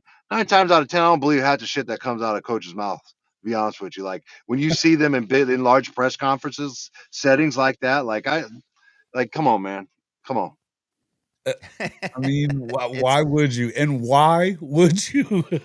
Yeah, We're about to bring in sales. real It's quick. sales, and you gotta be good at sales. yeah, Yeah, you're right. absolutely. Yeah, Oh, no that's doubt. it. It's Well, yeah. somebody who I know has been hearing a lot about the sales. He's heard the sales pitch quite a bit. It's our guy here, Ortege Jenkins. He is a trainer and also not just a trainer for quarterbacks and all athletes at the college level, but also a player representative as well. So I know you've done some of this work. Welcome into the show. We're glad to have you in here, my friend. Can you hear me? Thank you, guys. Appreciate it. Thank you. Thank you for the invite. Yeah. Yeah, man. It's good to talk to you. Can you hear me? Obviously, yeah, we can hear you. We can hear you. Okay, good. Yeah. Yeah. Obviously, we're deep in Good the deal. middle of this Nico Iamaleava talk, and it's got everybody all wound up. And I think that obviously there's reason for everybody to be all wound up about it. But I think just I was glad to have you come in because there's a lot of things that you could kind of sit here and want to. I don't know. There's a lot of things that are going on around college football. I know you played college football. I know you played in the NFL as well, didn't you? A tad bit. I had a taste of coffee. It was quick. It was in and out. But Hey, we were there. That's a ways though. But wouldn't you say that do you feel like this system here is broken? Is it maturing? What's going on? What do you feel like is really happening in college football as a whole? I mean, honestly, I don't think the system is broken. I think what it is you just have to set some parameters around when the actual portal starts, stops, and I think you should just realistically have one portal time. And I think it should literally be after the last college football game of the season. Having portal, the transfer, first of all, having 2 transfer portals to me, I'm not a fan of that. Right. Number 2 is portal when guys are in bowl games and before games and before with games still left, important games going on. I think it's just a travesty of what they're doing. Ideally, after the national championship game, open the portal up, let guys do what they need to do leading up to spring ball, and you go from there. I don't even understand how as smart as everybody's supposed to be that's in charge of these things could not say, hey, we'll open up the portal after the last game of the season and guys can move and get to where they got to get to by spring ball and so on and so forth. Right. It probably has to do with people in their contracts, when their contracts expire, new contracts start, so on and so forth. Because a lot of times, if you're a new enrollee, your contract going to start in the end of January or February. So it's probably has something to do with that. But ideally, to clean it up, all you got to do is just say, we got one portal time. Maybe you give it more than 10 days, but you got to do it after the national championship game. What you can't do is what we got going on, in my opinion, and having a portal when kids is jumping out, with bowl games coming and different times like that. That's just crazy.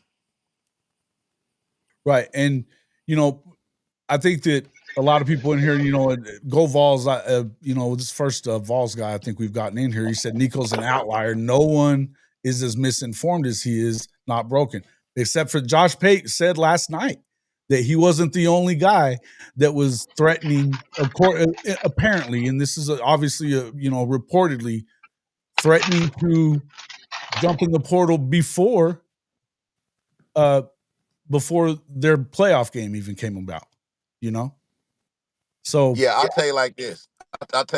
Not to cut you off. I No, know go ahead. Nico. I've known him since he was a teenager. Me and his dad, Big Nick, we went to high school together. Okay, so I know Nick. It's not like Nick knows exactly what he's doing. And I tell you like this: if he's doing it, the moves that they're doing, it's a strategic move, and they're doing it for the right reasons. That's gonna benefit Nico and Nick and their family. Period. I don't care what nobody says, and like I said, I know Big Nick. Like I said, played high school football with him. I've Yeah. known him through this quarterback process. He's helped me when I'm, from the management standpoint of working with Jaden O'Neal and some of the other quarterbacks that I have that I train and other athletes that I work with, and I do their business management stuff as well. The bottom line is that he's gonna do what's best for Nico and what's Sure. best for their family. Nico is a great kid, Mhm. very humble, great to talk to.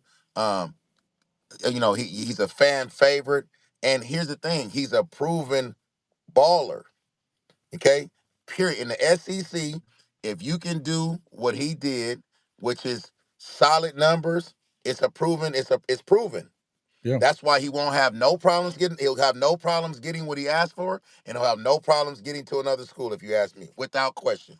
It's not even, it ain't even, it'll be where he wants to go. And in my opinion, and this is just, I don't have any facts behind it, but I know Nick, and I know Nick's going to do what's best for his family, and I don't see it being an issue at all. Not even a question. He will have multiple schools that will be asking him to come and help them win football games immediately. I don't think that there's any doubt in that. I know that there's people in here right now that are believing that these, because you heard about Dan Lanning supposedly and Lincoln Riley too, supposedly calling and letting him know that he was shopping himself around or whatever, right?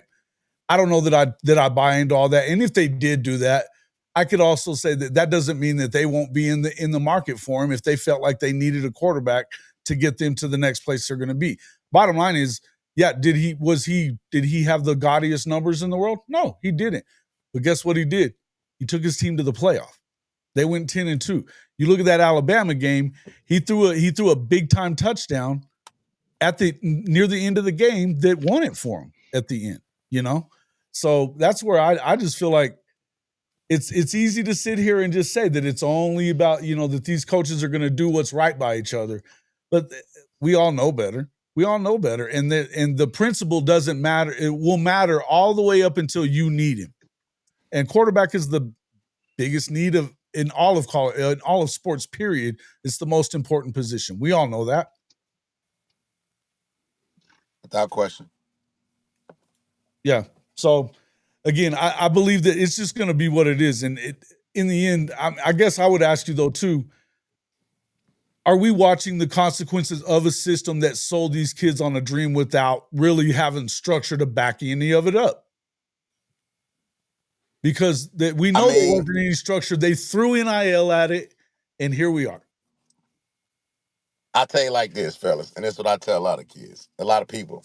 When I was a starting quarterback at Arizona, I'm in the Ring of Honor. If you ever get a chance to go to Arizona, you'll see my name in the stadium. Not that means shit, but what it does mean is that I noticed your name, dude. I got my cousin lives out there in Tucson. At the end of the day, I'll tell you like this. I got paid $787 a month was my scholarship stipend check during the season, and $887 when the season was out.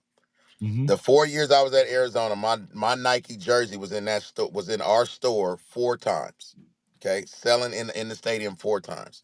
I got $0 from that. I'm not upset about it. It just was the lay of the land at the time. It is what it is. I'll tell you like this: that $800 to me felt like $8,000, to be honest with you, because that era was just a different era. The kids getting paid today is part of the process. They've been getting millions and millions and millions of dollars. Some of these schools are generating $100 million a season in football. And we got to take care of all the other sports. So what? There's still money to be left. If your college coach, and they're good coaches and they're worth it, can make $8, $9, $10 million a year, and you telling me we got problems with paying the kids, everybody's crazy about that. I don't care what nobody else say, and I'll argue that till the wheels fall off. Should there be some kind of structure? Of course. Sure. There should be somewhat of structure, but it has to be beneficial for both parties. And that's where I think where we all find that fine line. Like, now the kids don't value it because they're getting paid now. Well, realistically, if the kids are generating the money, the kids should get a piece of the money. You know what I mean? At the and what they do with their money and their infrastructure and how they're set up, that's gonna be the people in their corner's job to make sure that system is set up correctly. Any of the kids that I work with, you're gonna have an infrastructure set up. You're gonna have an LLC. You're gonna have legal. You're gonna have a CPA. You're gonna have all these things before you even get to college. So that way, you're able to understand when you do get this amount of money, how to manage it and make sure that we have the stuff that protects the player in place via taxes, because that's the biggest issue that nobody's talking about, because these kids getting all this fucking money and they don't realize that 30-40% of the shit got to go in a savings account, which should be a money market savings account, so it can make money for them while it's over there. So, it ain't that hard, but people making it harder than what it really needs to be, in my opinion. No doubt. Hoop. Yeah, Hoop. I mean, so tell me real quick. Obviously you being pretty close with the family, and you kind of bring up another name that I'd like to chat with you off camera about. But I mean, tell me, when you're working with some of these athletes, at some point these conversations come up, and I look at a situation like with Jaden O'Neal. Jaden O'Neal is a guy who came to camp last year. Kevin Sperry's out there throwing. Jaden O'Neal starts flinging the ball around. Everybody's oohs and ahs draw over to him. He goes, and it was kind of like a significant moment for like quarterback at Oklahoma, because you went from, Kevin Sperry might be the future to, now Jaden O'Neal's the future. And so that whole drama ensues. There's a coordinator change, and now you have a situation with, potential Bentley and Jaden O'Neal. At some point, we all need to realize that every single one of these players really has what's best for them in their mind, and every single one of these universities have what's best for them in the mind, and every single one of these coaches have what's best for them in their mind. And we have to find a way to all play in the sandbox. And every once in a while, somebody's going to get a scraped knee. Every once in a while, somebody's going to get kicked out of the sandbox. Every once in a while, somebody's going to stand up. So when you're having these conversations with these kids, what is your message to them with, hey, listen, you've got a right to fight for everything, but there will be backlash. You've got a right to do what's best for you, but there will be backlash, and you've got to find that chemistry which minimizes the backlash, but at the same time does what's best for you. Because sometimes in life you just get a shit sandwich, and you just get dealt a really, really bad situation, and you just got to make the best out of it. So how do those conversations go with you? Yeah, so anybody that works with me is gonna get a real direct and real transparent conversation. And everybody you hear people say, "Oh man, transparency is everything," right? Everybody tells you that, "Oh yeah, transparency." At the end of the day, I tell them it's two things. You got fit, and then you got finance, and that's the order it needs to be. It has to be a right fit first. The money part about it is going to be there anyway. So when you're talking to these conversations, I have to let them know that one, they're always going to be recruiting somebody to take your place, always, because the Yes, 26 it's their job. class is trying to get trumped by the 27 class. Sure. So ideally, understand that the competition level is always going to be there. What you do get and what gets a little tricky is when you have programs that say that you're going to do one direction and then that direction changes. And now, if you're talking about the Oklahoma situation, I don't back down from that at all. I'll hit that straight on, and I'll tell anybody, any coach, anybody that's part of it, what it is. Ideally, when Seth got fired, then we stayed strong and we stayed exactly true to Oklahoma. If we want to dive right in, I can dive right in without any problems. And so once that changed, the dynamic changed, we still stayed there, brought new staff in. Everybody in that quarterback room is gone. Jack Lowry gone, Purdue. Kevin Johns gone, Oklahoma State. Ty Hatch gone, Georgia. So once that room gets emptied out, which is understandable, gentlemen, and that's normal. Like when an OC come in, he bringing in his dudes. And it's also normal for him to recruit his dudes, right? So we understand, and using the narrative with the Jaden O'Neal situation, we understand that you guys want to go and you want your guy, but that's not what you told us. And I know, and everybody knows, if you see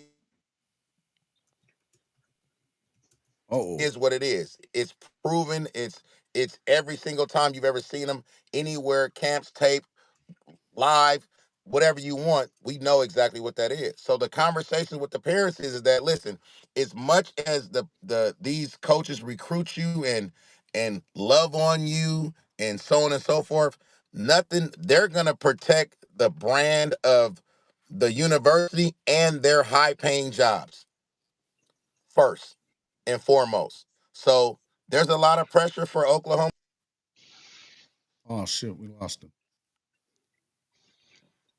We lost him. There's a lot of pressure for Oklahoma. I don't know what happened. He was getting a little. It's very I'll get him right back. There That is. Oh, goes. here he goes. eh, We lost you there for a second there, I'm sorry. Ortez. You're back though. Go ahead, continue. No, I would. And those conversations, guys, with the parents is very, very simple. That you got to understand that as good as it seems, they're always trying to replace you. It's just what the name of the business, man. And if you don't believe that, then you're in fairy tale land, or you gonna get your feelings hurt when you get up there and you're the guy, and all of a sudden they got a guy 27 right behind you and a 28 right behind him. So And if Yeah. your program I'd is hope on that the right answers your question, trajectory, bro. yeah, no, if your program's on the right trajectory, I said a couple years ago about Oklahoma and the fact that, like, if you are recruiting a higher grade of an athlete and the program is on the great trajectory at these bigger programs, you know that they're going after a guy that's probably equal or better. And you show some propensity. I mean, look at the safety position. We went from, Justin Broyles and Pat Fields and Bookie to what we have nowadays, and it is, I mean, leaps and bounds different. Well, Justin Broyles didn't have to worry about a potential 5-star coming in until he did, and then now you've got Boganowski, who's looking at Robinson, and he's looking at Wimberly, and he's going, oh, now these guys are hungry. And so if you go to one of these bigger programs, you know that a higher caliber or an equal caliber athlete is coming in right behind you, and you got to keep pushing. And I mean, I think that there is some situation to where you see that, and you're like, well, I mean, what are the people around you telling you? Like, is this a situation now to where you can stay and make big bank? I mean, look at a Dylan Gabriel. If he goes to the NFL draft, dude's probably, I mean, I'm guessing best case scenario, 6th round, most likely undrafted guy. And he got paid a lot more money just to go to Oregon and to manage that team and to play and ball out freely. And those are going to be continuing to happen because you're going to see a lot of guys who are coming back for their 3rd, 4th year in our NFL draft guys, and they're going to have one final payday before they go hold the clipboard and, probably hang out and play special teams on an NFL crew. Yeah. No, again, when it goes to the player side, I'm all about maximizing as much money as you can, ideally, because once it's over, and then these kind of checks that they're getting now in the real world, as we know, are not likely. You know what I mean? After they leave college, so maximize it, save it, manage it the right way, and put Sure. yourself in a good position. Is what you can tell them. Now, are they going to listen?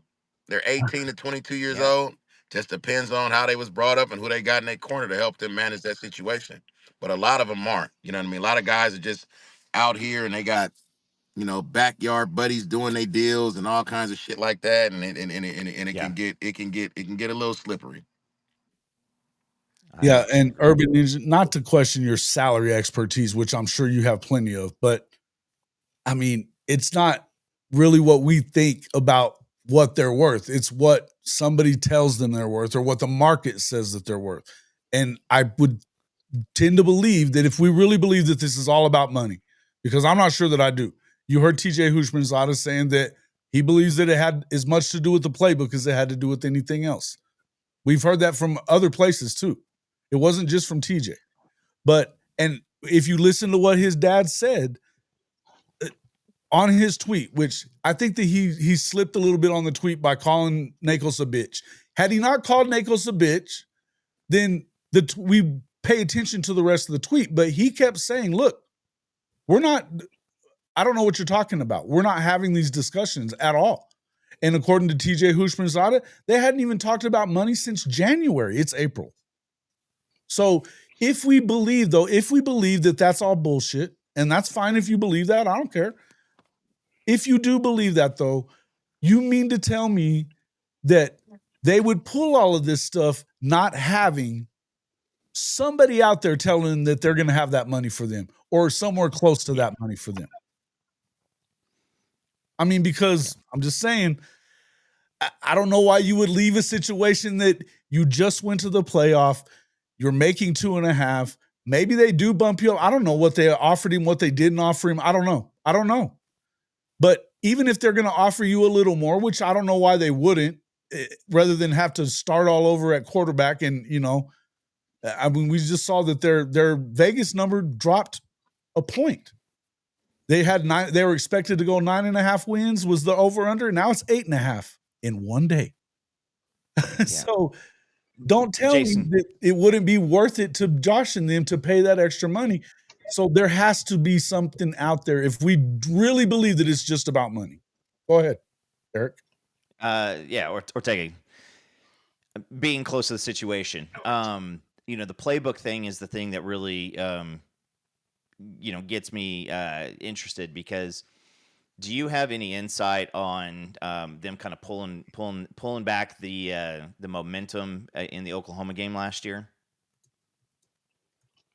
You talking about in a Tennessee Nico and situation? Nico and Josh, yeah. No, I wouldn't. I'd be lying to say I had any insight on that at all. I mean, in that play, because we haven't really been in depth. I haven't had in-depth conversations about that with him. What I would tell you is this: that it's gonna be a lot of teams that he can go to, and it ain't gonna be no issue. And like I said, it's not gonna be. Released him. We're talking 48 hours since they released the guy. You haven't heard anything just yet, but believe me, by the end of this week, there's going to be. Come on, probably by the end of business today, he'll have multiple offers on the table. Where I'm going with that is we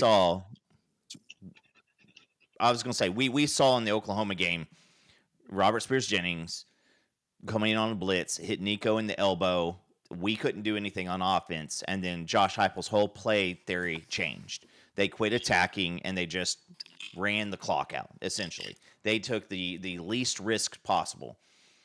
We talked about that, because I watched the O-tackle walk over to the sideline and yell in one of the coaches' faces, "I'm tired of this shit," because he got double teamed and plowed right into the back of everybody.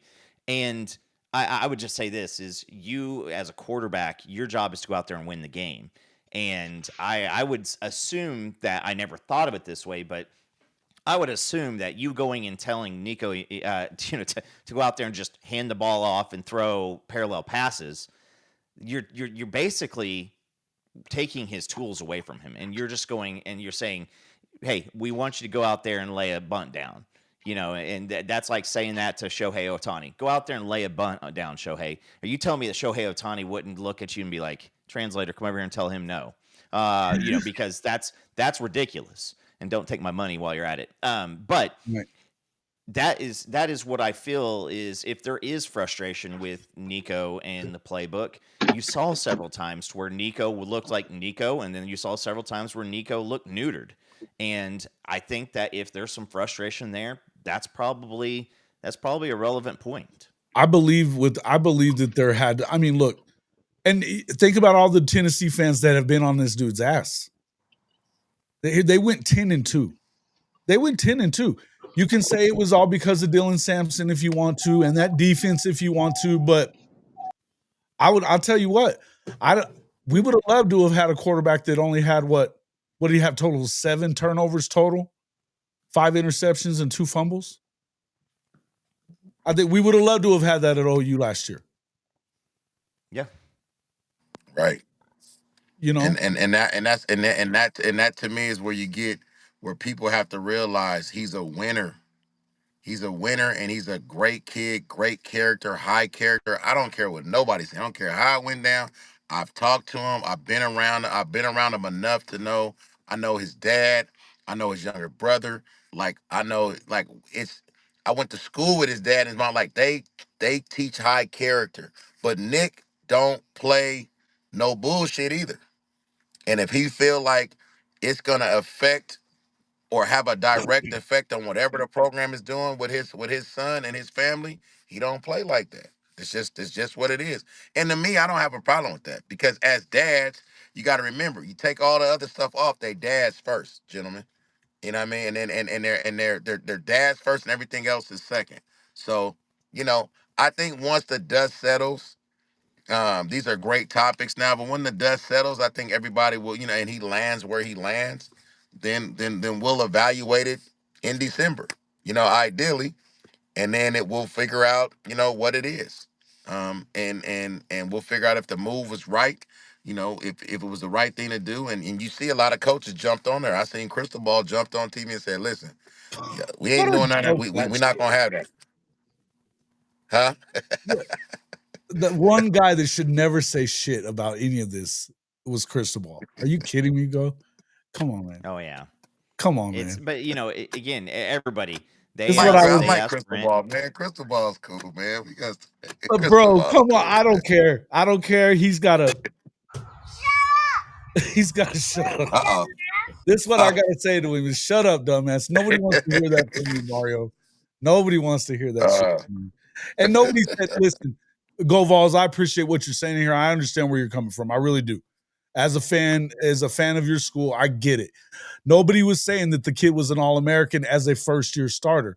But if you're gonna sit here and call the dude trash, then I'm gonna take exception to that because I don't think he's trash. I think he was a first-year starter that made some mistakes. There's a lot of people around the world. Somebody called Nico trash. A lot of people are calling Nico trash. All over Twitter. Just go look. It's everywhere. It's everywhere. It's all over YouTube. Yeah, it's all over Twitter. It's everywhere, man. Come on. He's a first year starter, and I'm just going to say that he's first year starter.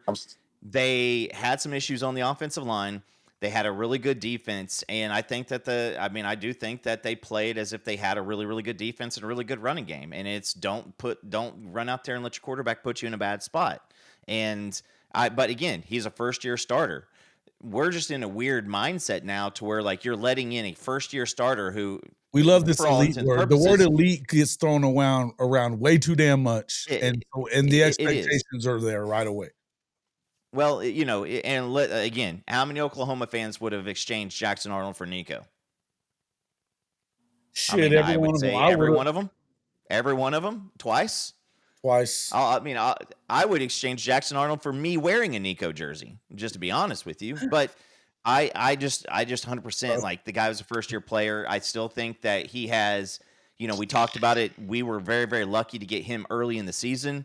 And I thought it was going to be harder to have him later in the season this year. And but at the same time, I don't think that he's much better than I'd rather have him than Carson Beck today, tomorrow, and the next day. I would absolutely rather have him over Carson Beck. The question becomes this, gentlemen. This is what I say. Who are the top 5 quarterbacks that are coming back next year in your eyes? And I don't even know. And then, or the top 10. Because at the end of the day, you got to look at the competition that he's played against. He's seen everything. This year, the next year, his sophomore year is going to be a great breakout. It's not even a breakout year. 20 touchdowns, 5 interceptions. So what is it, 4-1? 4-1 touchdown to interception ratio, roughly. I mean, you got to understand what do people expect to happen? Who's the number 1 quarterback coming in this year's draft? I mean, this year's class. I would think. Who do they got? This number. Coming into this season, or you mean this season coming up in college football? Okay, not recruited. No, not recruited. The top college quarterback that's going to come into this year's season. Probably Nuss. Probably Nussmeier. Nussmeier, probably. Nussmeier, LSU. I mean, if I'm really gonna go after, that one was bad. I was gonna say I'm not gonna put Arch in there. I'm not gonna put Arch in there because I want to go based off. I want to go based off of what production on the field. But you've got is it Levitt, Arizona State? He's one of the big guys. Nussmeier. Oh, here we go. You got Sam Levitt, Drew Aller, DJ Lagway. That's based off projection. Okay. Stop. Right. So think about that. You telling me Nico not in that group? I think he's ahead because he's actually he's done. My point is that those guys he has played. And where people don't understand the position, when you have experience, you have played, that is a huge deal. So those guys you name right now, Nico is in there in a phone booth giving work to any of them quarterbacks you guys just talked about. Any of them. And that's my point. My point that I'm making is that for the people that are disrespectful. Go ahead.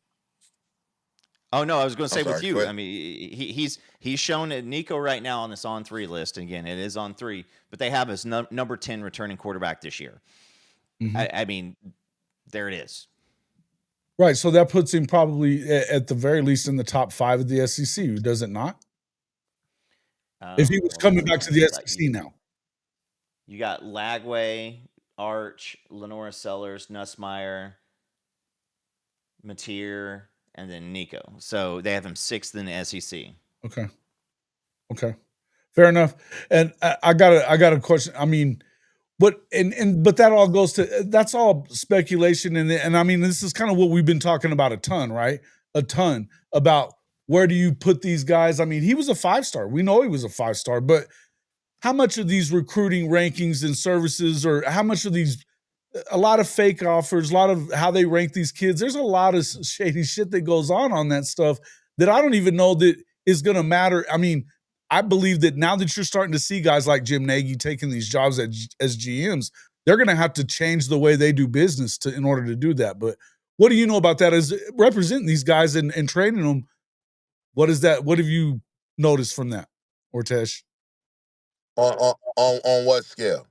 Like recruiting and stuff like that, like all the craziness that goes on with because I've heard a bunch of stuff about, like, say, Dabo, and I'm just using this example because I hear it a lot, that when it all comes down to it, he has to have such a high rating class because it's a big bonus for him every year. So he starts calling up the writers and the guys at 247 or on 3 or whatever, whenever they, gets toward the end and be like, hey, we got to get my class numbers up there. You know what I mean? And we know that a lot of these guys are going to go off of what certain coaches have to say about a guy. They may never have seen him. You know what I mean? If they're not going to your camps and paying to go to your camps for that matter, how do we know it's one thing to rank the top 32, but what's the difference in top 100 and top 400? Is it really that much? Ideally what I've learned throughout this process is that you're going to have what it is a lot of the writers, whether or not it be 24/7, Rivals, On3, the UC Report with ESPN, a lot of them, they only get their chance to see guys at camps or at 7-on. So a lot of times, you know, they don't there's not a really or at Elite 11 there's not a really it's very difficult to get a really good grade on a guy unless you really take the time to break down their film and then watch what they do when they go from camps and how they look at camps 7-on-7 if that's part of it and their actual game tape film. And so what it does is that you get inconsistencies. That's why you see different ranking systems between the 4 or 5 competitor people that rank these kids. Now, whether or not they're going in and making calls behind the scenes to get guys stars up and stuff like that, I'm sure. I've seen politics and all of this stuff across the board. I mean, the offers of non-real offers, the kids that got 45 offers, and then when it's time to sign, they're not signing anywhere. So I mean, we all know that the politics is out there. We all know that relationships are out there. We all know that you know certain guys want to be tied to certain ranking systems, want to be tied to certain guys, so they're going to always keep their ranks up if they're good or even if somebody even outplays them. I mean, ideally, it's across the board. Another thing is too is the representation of where they get their stat information from. Just to I'll give you an idea, just going back to the Jaden situation, Jaden's stats weren't updated in the system. So if you just pulled up his stats, you'd be like, oh, what? That looks like mediocre stats. Well, yeah, because there were games that weren't put into the system. Most of the time when you And look things on like there, that happen. most of the time when you look on 3247, they never have the stats right. Almost never. And so my point that I'm making is that there comes a point in time where stories, articles, and things have to get out based upon a time constraint, right? So then you just start guessing. And then that becomes inaccurate information, and then people go out and they put out a narrative that's not correct. And that happens all the way across the board. And I'm sure it happens, from coast to coast. So, are there people that have great relationships with people? They say, hey, I need you to do a favor to do this and that. It's just like anything else in the world, gentlemen. Of course you do. You know what I mean? And that's just and whether or not it's fair or not, it's just the reality of what it is. Yeah. Mhm. Again, what happens from this point on is going to determine a lot. Public opinion. This is going to be a situation where it continues going out. If Tennessee goes and has a similar season to what they had, it's going to swing the narrative in their favor significantly. If Nico gets picked up by somebody and takes them to the playoffs, same situation. Maybe it ends up to where it all kind of just comes out in the wash, and it just doesn't. I mean, the thing is like when we talked about the politics stuff earlier, nobody knows. Nobody knows. Nobody knows the exact story, top, bottom, up, and down. What the university is telling Nico is probably not actually 100% accurate. And then, what we hear in the social media, same situation. All in all is, I don't think that anybody outside of college football is surprised by this. We've all been waiting for this. Like everybody has been waiting for one of these situations to happen. We saw it in the NFL where guys all of a sudden don't show up to training camp. This is the NCAA version of that. And because the that organization has been an absolute just joke of an organization, they're just going to sit there. And you know what? I if anything, I think Josh Heupel and them. I'm curious to see how the public opinion goes for him, because if you have a bad year, you're going to have a faction in the Tennessee team who says, "Yeah, well, you should have paid Nico." And then if you have a bad year, You're damned people are if going you to do, say, damned if "Yeah." you don't. You know that shit ain't Yeah. wrong. And listen, the Tennessee fans, I love you, go Vols. Tennessee fans, very, very similar to Texas fans. They believe that they're supposed to win the national championship this year. every year. It's going to be there every single year. Even though it's been And a shit show in Knoxville for a long time. yeah, and you don't need to have, I don't think that you need to have a quarterback in college football that is going to be a top 10 draft pick to do anything really, really big. But at the same time, you can't just have a bum. And but I would also say this is, them getting kind of ran in the playoffs, I don't put that on Nico, 100% on Nico. You can't. It's not. He was That's the not only how one things that, work. looked like he had a pulse on that team that day. Well, it's a team. It's a team game, It is a and team game. Absolutely. you allow one call to determine the game, and you can point towards the team and say, "Hey, we put ourselves in that position." If you let one play, same situation. If this was Oklahoma, we would be lighting his ass up right now, but there would also be part of the fan base who is saying, what the hell's going on with Oklahoma? Why is this just yet another, just bad situation we have ourselves in?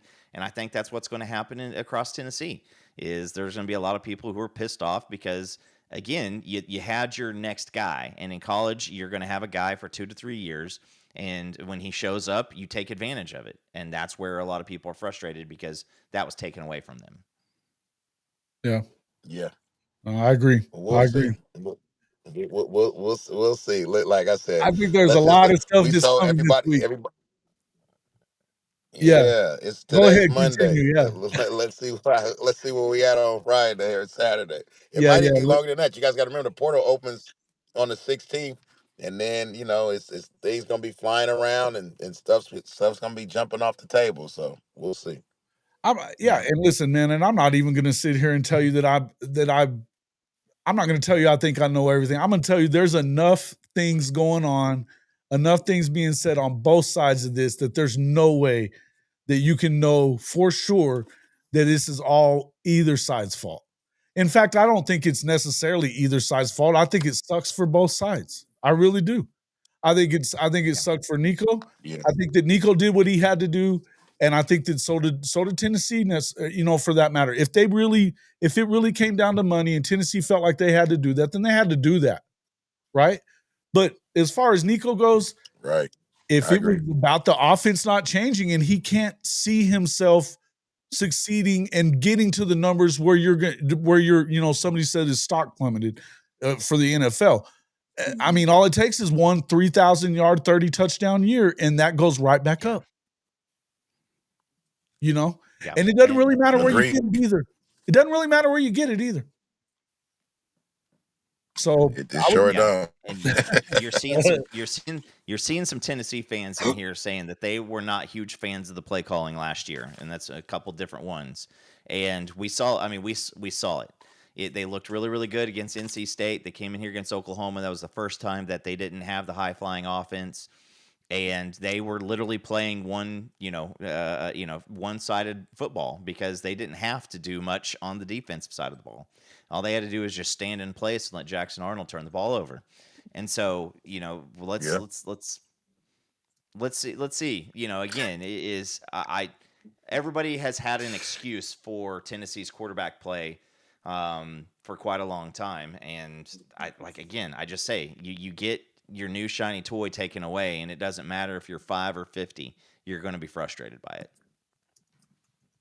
Yeah, and how did Nico have to do this? If he was lied to about the offense being changed and it wasn't going to happen, or if they told him that they were going to bump his money up, which I believe could have happened too, then either way, you cannot blame these kids for leaving over money when you know damn good and well you would.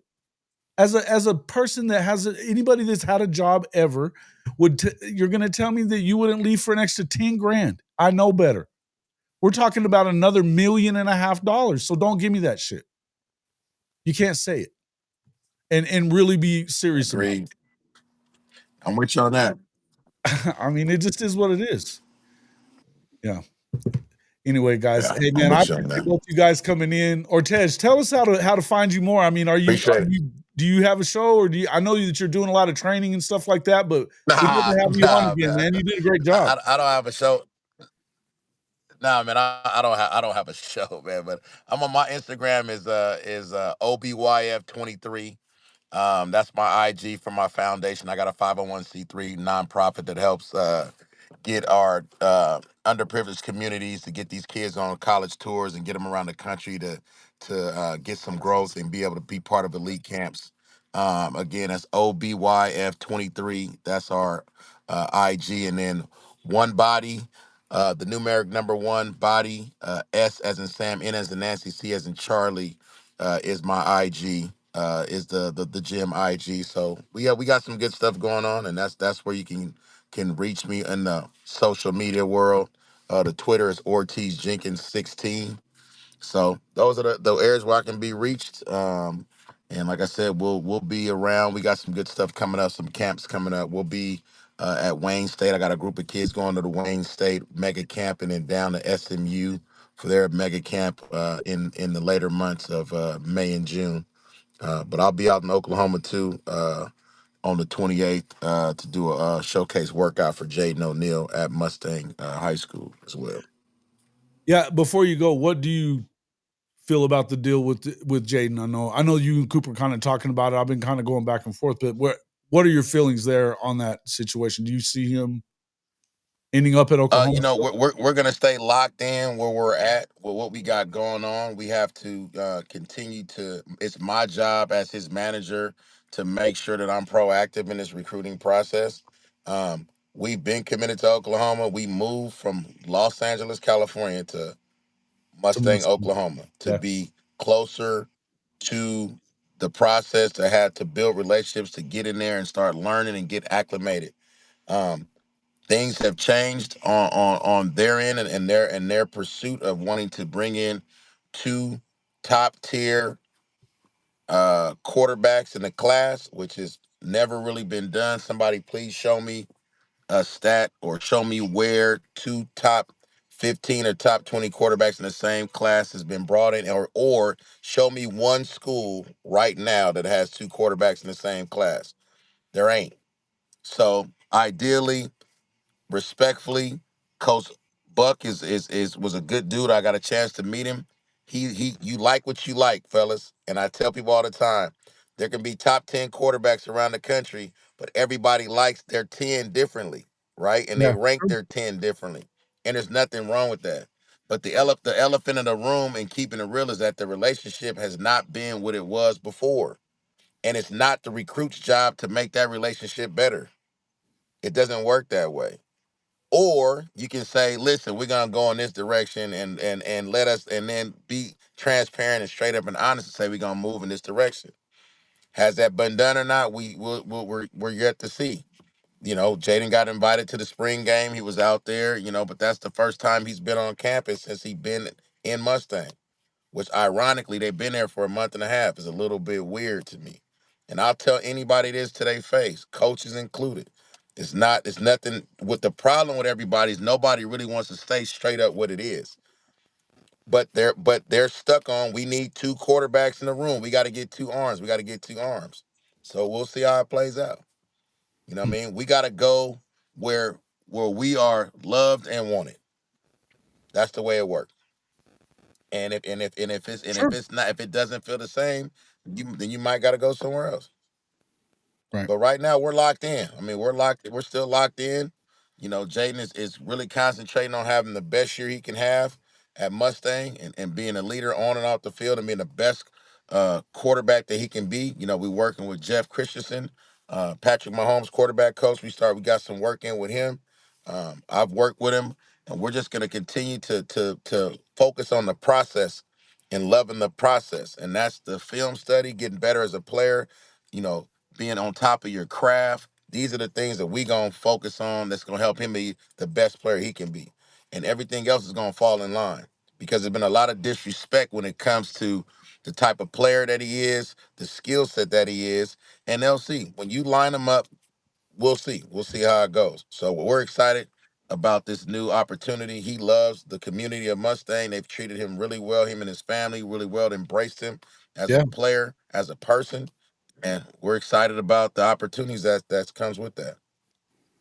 And now I'm a little ticked, because I was just talking to Jaron, and he said he's masterminding this from behind the scenes. So you guys playing us like puppets here. What do you mean? No. What do you mean? No. No, You kind of broke I'm up. just. You broke up a little bit. No, busting chops. Busting chops. I was saying I'm kind of ticked, because I just texted Jaron, and he was like, "Yeah, man, I'm a mastermind. I set this whole thing up. I feel like I'm getting played here." No. There's it's breaking in and out, but there's no playing. There's no playing going on, fellas. It's a serious thing. And what I would tell you like this, man, is that people got to understand. You got to value. What I told one of the coaches yesterday was this, and I'm serious about this part. Jaden is still an 18-year-old human being kid, right? And he got feelings and he's got emotions, and people got to remember that. Like, you go through this process thinking that you're loved, you're told, hey, you're married to us, this is what we're going to do, so on and so forth, whatever the case might be. And then all of a sudden that whole narrative changes. That's a lot, man, especially when you thought that, this was it. You know what I mean? Jaden was Oklahoma everything. Jaden went to the Texas football camp with an Oklahoma backpack on. He went to the Texas football camp last summer with a Oklahoma backpack on throughout the whole time. So he's always been all OU. The problem is, nobody wants to say it, is they wanna venture and they want to get Bo Bentley. Bo Bentley has an official visit set up with nobody else on the visit. Let that sink in. The week before we get out there, there's nobody else on the visit as of now. Now that can change, gentlemen. It's a lot. There's a lot of time between now and that particular time. But as of now, the way the narrative is set up is that all in on Bo Bentley.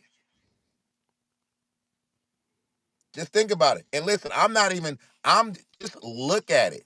What the problem is people don't want to do is just look at it, look at what it is. It's exactly what it is. The communication is lackluster. It's not like he's talking to Buck every week or the quarterback coach every week. It's not that. So the writing is on the wall, and a lot of people don't want to understand what that is. I'm just being honest and truthful. A lot of people want to blow smoke or say, "Oh no, it's just the way that we do things." Listen, when you're recruiting a kid, and a kid knows if you really, really want him to be there, fellas, and that's how it was up until we committed and up until all of this stuff started happening, and now it's in that weird state. And it's weird for the people that don't know it. It ain't weird for me. It's just real. And the realness is, at the end of the day, is they're going to go all in on Bo Bentley because they got Jaden committed, because they want to bring in 226s. And that's just what they're stuck on doing it. So we'll see how it all plays out. Yeah. Any more questions on that? Nope. I'm good. I know that you're. I appreciate your. I know that you're straight shooting. Yeah, I love it. Say it again. I can't hear you guys are both talking at the same time. I say that I know that you're straight shooting, and I also know that you're not fully letting loose too. So you obviously know that I'm fairly intimate with this also, and I hate it. I would tell you that I'm glad about the straight shooter part. We do that on this show. That's how we roll here. So I'm glad that I'm glad that you're. Listen, this is one of the first podcasts that I've been on. Jaron asked me to do it based upon the fact that he respects the way that you guys operate. And the bottom line is and like I said before, it has nothing to do with the O'Neal side of it. But anybody in this world, in this country, in the state of Oklahoma, anywhere in college football would be a fool to think that two quarterbacks in the top 10, the top 15 class are going to go to the same school. Yeah. I think it's clear. Let me give you a quick example, and I'm gonna leave you guys with this one. Jaden O'Neal, Bo Bentley both come in. They're cool. Okay? They get their dorms. Jaden's got a tight end, Bo's got a receiver. You think that those guys aren't connected to the hip as their roommates and they're bonding and building? What happens to your locker room? When some like him and some don't like him, and right? So now you gotta deal with all that shit, right? We talked about fit and finance. Then how you gonna pay both of them? And especially now that you're gonna have you've got your rev share plus. I mean, you got your revenue share shit coming in. It's a clusterfuck, man. Like at the end of the day, if you need an arm, there's a way to get arms. There's walk-ons to get arms. You can go get a 1-year rental out the portal as an arm.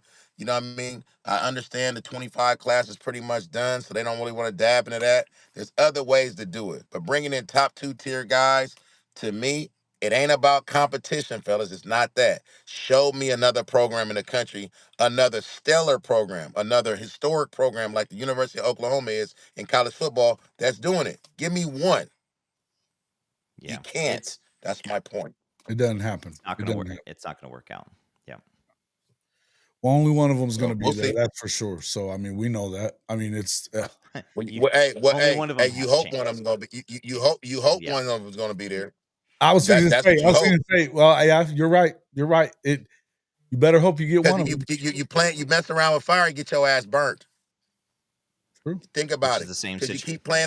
you keep playing around with it, and that's hey, this is what we doing. And again, I'm all about you got to protect the brand. Nobody's bigger than the brand. If you're gonna bring in 2 guys, blah blah blah blah blah. Okay, well then we'll see what happens. Maybe there's a backup plan. I don't know. If they do the right thing, we are in Mustang, Oklahoma. They are 25 minutes away from the campus. Yeah. Yeah, that's exactly how it should end because that's the same shit we saying. Like, damn, we're speechless. But the 28th is gonna be a good day. Jetty's gonna do a workout. Hopefully, Nagy can get out there and come see him live because he said he hadn't seen him live throw, and they'll be able to see him get out the showcase. I'll be out there. Jeff will be out there. We're gonna have we'll have a nice showcase when they can get on the road, and we'll see how it goes. Right. Well, hey man, we appreciate you joining us, being so straightforward with us about this stuff as well, man. And you're Sir, of course. Appreciated everything about your insight into what's going on with recruiting and all over the country, and obviously with this deal with Nico Iamaleava.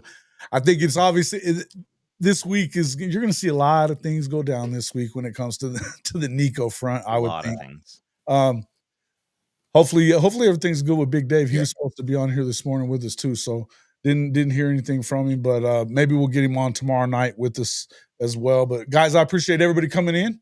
Coop, anything else you want to add before we get out of here, man? Yes, sir, man.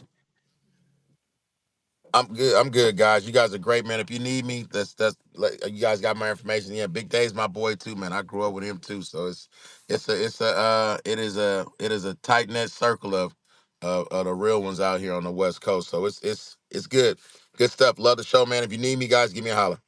Hey, man, appreciate you. We'll talk to you soon. All right, guys. Thanks a All lot, right, everybody, guys. for coming in. Yes, Make sir. sure you hit that like button on your way out.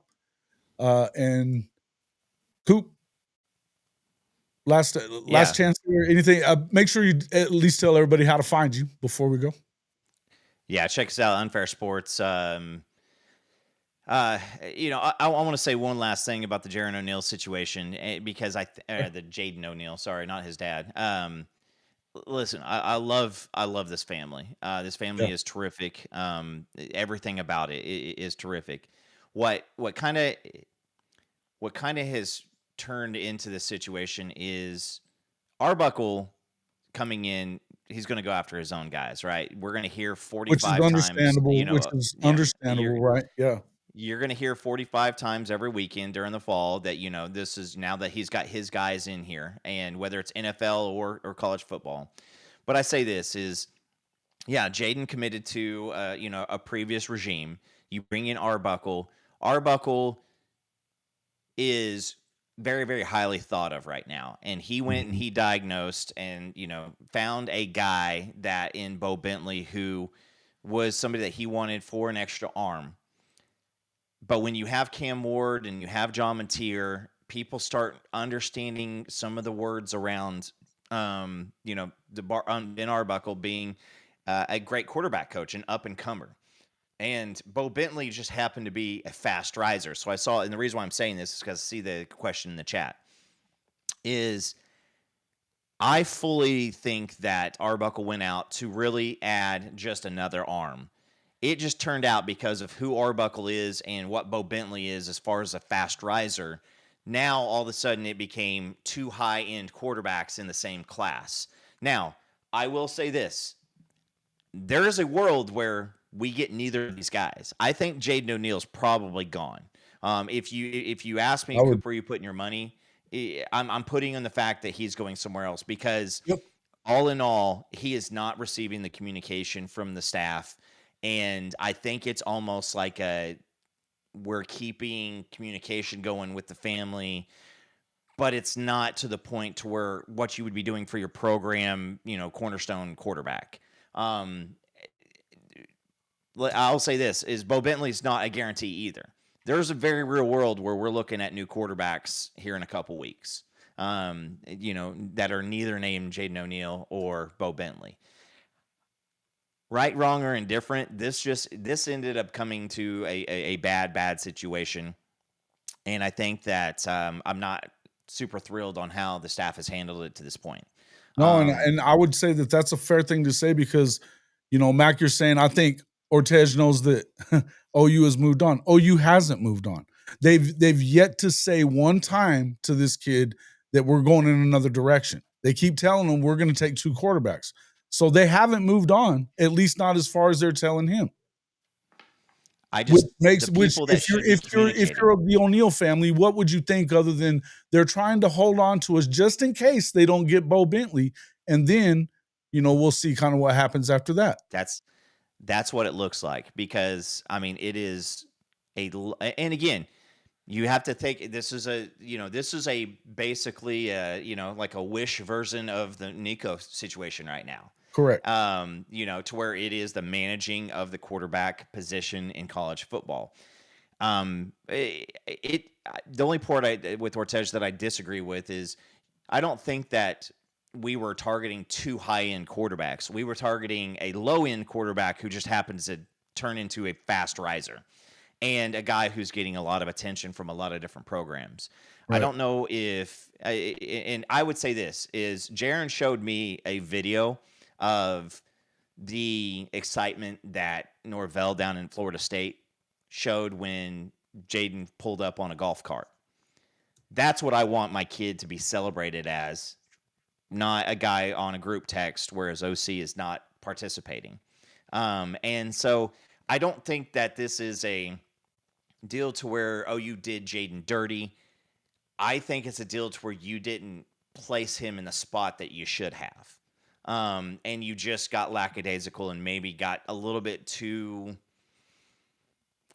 sure of yourself in the situation, especially with all the stuff, moving to Oklahoma, moving here, when it all boils down to it. And I've told Jaron this the same way, the O'Neal family, whatever you need from me, whether you end up in Norman or you end up somewhere else, I will take care of you. And right. This relationship, which was started by PG&J, so they are the guys founders of it. Succeed no matter if they come to Oklahoma or not. I think that we've all kind of had contacts with some of these kids over the years.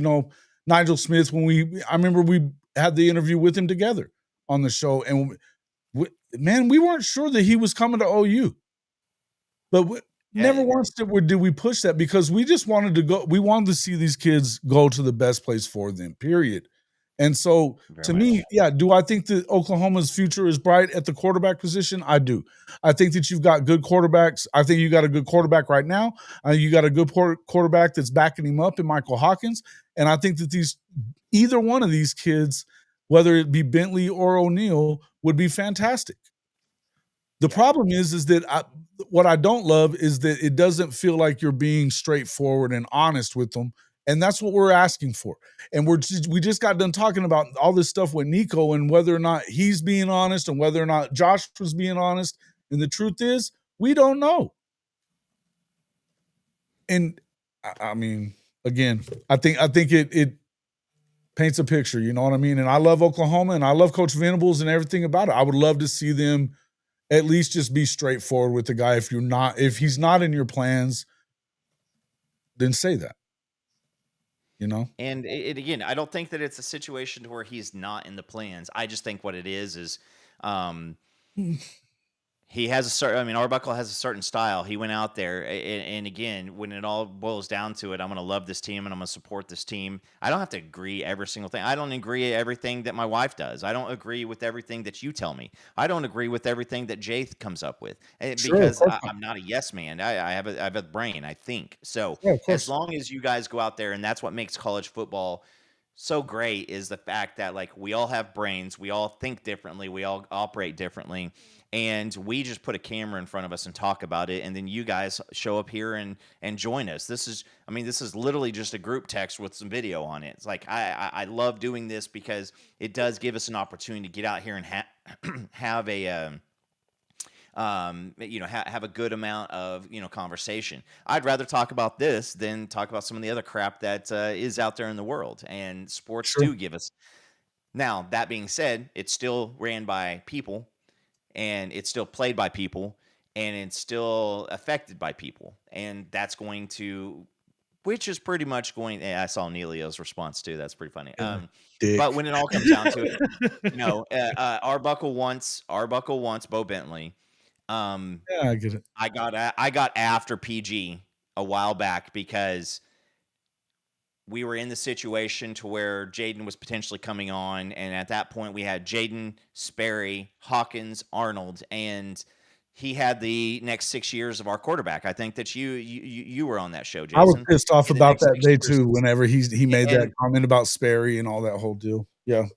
Well, the reason why I just am always a little bit less inclined to go and do that nowadays is because what the team looks like right now versus what the team's going to look like at this point next year, it fluctuates so much more than it's ever done. And you're not going to have guys giving announcements saying for the next 3 to 4 years, I'm going to play my college ball. Like they literally just, it's a 1-year agreement. That's what you really need to start thinking of this as, is every single player that comes here, if they are worth their weight in salt, they're a 1-year player.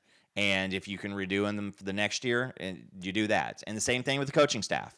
It is a year-by-year situation, because we've seen people, Frank Solich, Mac Brown, get fired after really, really great years, and then the program just go into, a miring pit of despair for quite a while. And so it's a year-by-year deal. And if you say this program looks good for the next 6 years, I mean, you're setting yourself up for some massive disappointment. Yeah. I think that they've played this not perfectly. I think that look, I think that if you want to know who I think the best player is, I think it's Jaden O'Neal. But I don't have any say in this matter. Coop doesn't have any say in this matter. This isn't, but I will say this. I can tell you that there's no way in hell that either one of these kids would, if they felt like it was that the other guy was the guy, and I think that we all feel like it's, Bentley is Arbuckle's guy. I mean, I think that's clear. And I don't think that there's any way that you can expect Jaden O'Neal to come with him and waste a year of his life instead of going in somewhere that he's wanted, like what we saw, yes, on that video when he showed up and they're waiting on him at the golf cart. And they look like the program to me. The only thing that was missing was cheerleaders in the band. Yeah. And Darnell, ESU, we just want to welcome you. You know what I mean? So it was. It's and so here's the thing is also, because I see the question, who's the better player? Nobody knows, because they have not thrown a damn football in college football yet. And if you were to ask me, I think everybody's going to have their own. Everybody's got their own preferences. I'm not saying that I'm wrong or that Arbuckle's wrong. I'm not saying that. I'm just saying that I like O'Neal better. Yeah. Now, and it's also, I mean, who's to say that in 3 years that Ben Arbuckle's going to be here? And who's to say that somebody who wants a little bit more of a prototypical pro-style quarterback isn't going to be here? So so here's my final answer on it, is for what Arbuckle wants to run, Bo Bentley fits the mold better. Who's the better quarterback? Again, we all thought Nico, and we're having this conversation going into the year last year. Jackson versus Nico. I love this. Yeah. Jackson versus Nico. Now neither of those dudes play at that university. Wow. That, again, and I'll say this one more time too. This stuff that's gone on with Nico, this is going to seem mild in a year from now. Watch. I mean, just think about it. Does anybody remember the shit that happened with Jalen Rashada last year? You know, Rashada is a guy who was in that class too, who was supposed to be one of, another one of those guys. And Malachi Nelson, same situation. You have all these guys who come out and they're playing in these camps and they're doing these big things and they're doing this great stuff. And then what happens? You got to go do it on the field, and you got to do it in front of 90,000 people, and you got to do it against an SEC defense, and you got to do it while other players are having these thoughts and these conversations. So, do I like where Oklahoma's at right now? I like where we could be. I think that completely pissing down our legs for this quarterback, decision in 25 is a big deal because you got to do it soon, because that's a big cornerstone of your recruiting pitch to these guys is who the quarterback is. And instead of one or the other doing big things to help recruit for this team right now, neither of them are. Yeah, I agree. I wish the best to any of them. Doesn't matter. I just hope they get one of them for sure. I would agree with you there. And whichever one doesn't end up at Oklahoma, or if even if both of them don't end up, I mean, I think that sucks for OU, but I'll say this. I want the best for the player, And I've said this before. I mean, I've said this before. I really like Bo Bentley too. I don't think he's got the same arm that Jaden has, but I think that he's got some other things. He's a runner type, he's going to run and get around out of the pocket and do some of that kind of stuff. I get it. But I don't know that you can't teach 6'4" and rock it like that. You can't. No. And you can't. And especially watch his last game in California, he had 7 touchdown passes. 7.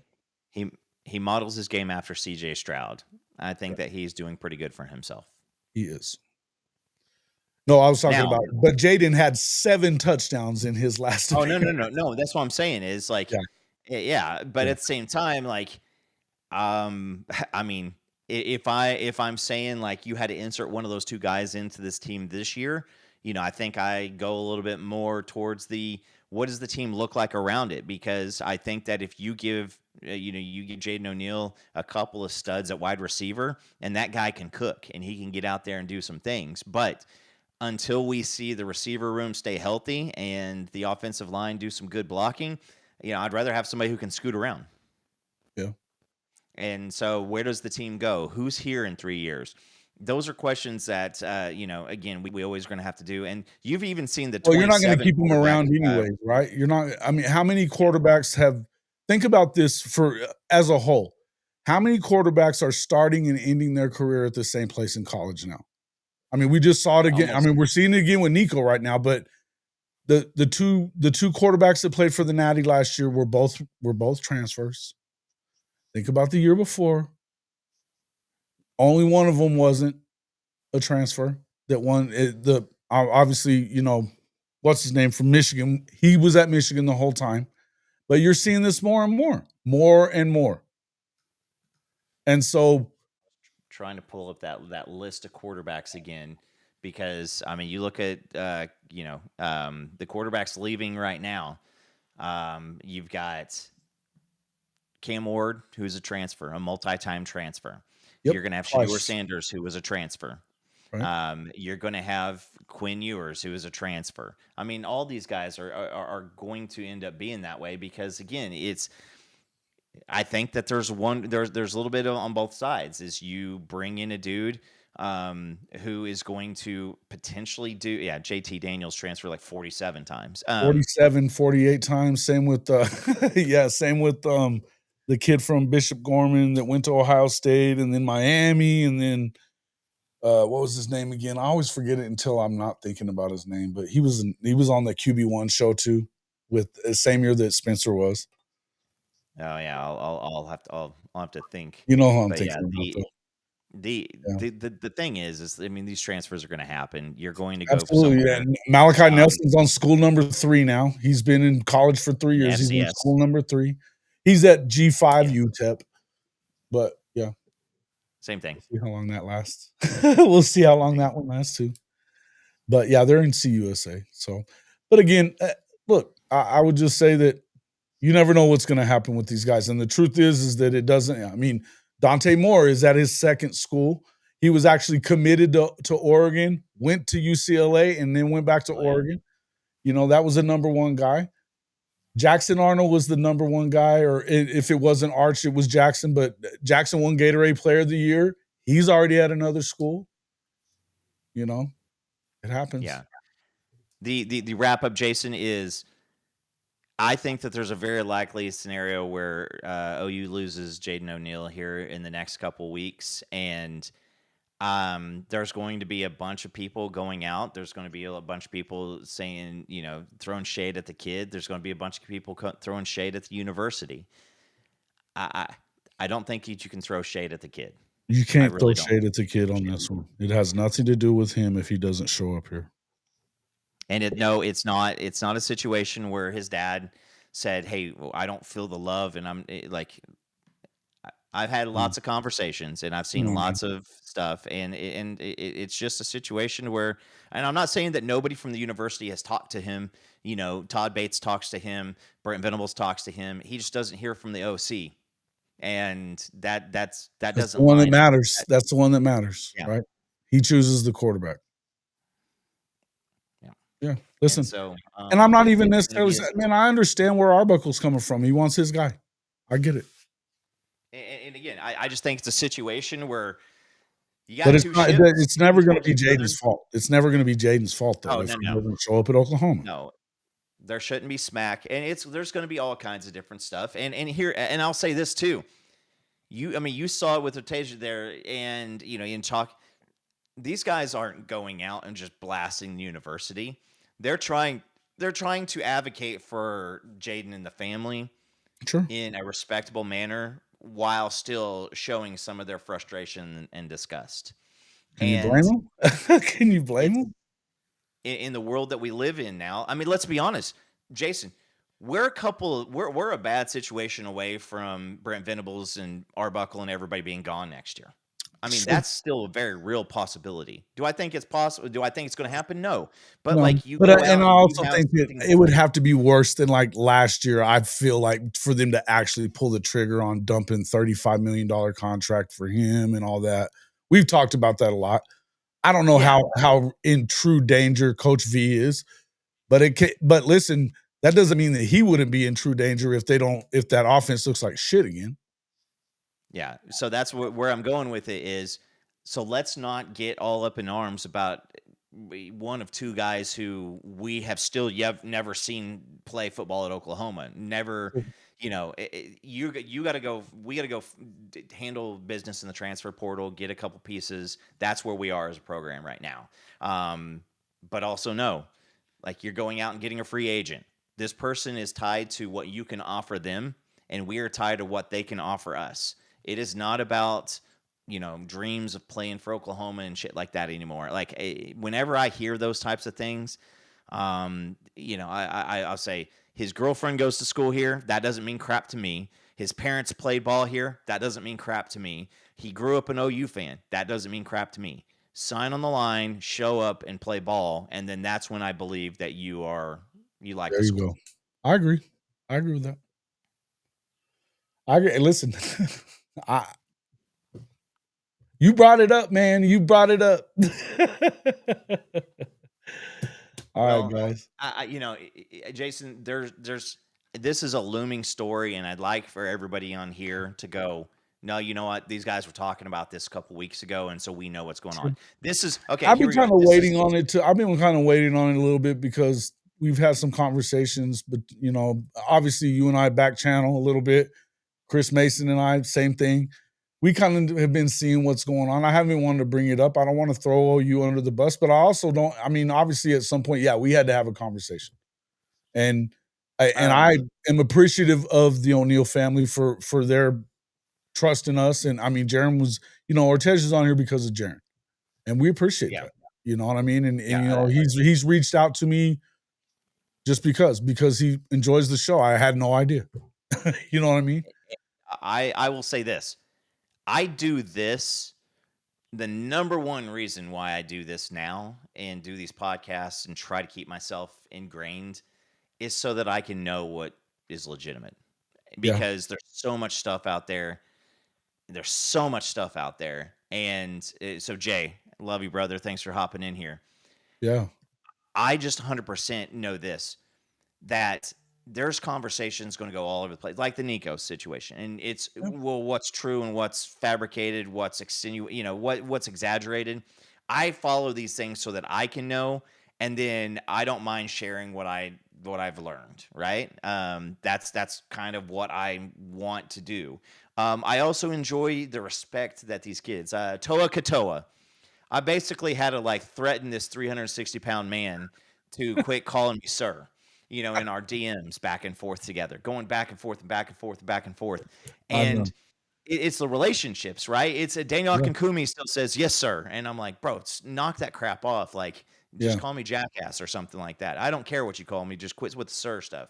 But that's why I do it. So, last question here is do I feel more comfortable out after the spring? Jason, I would say this is I am more basing my thoughts on hype and facts.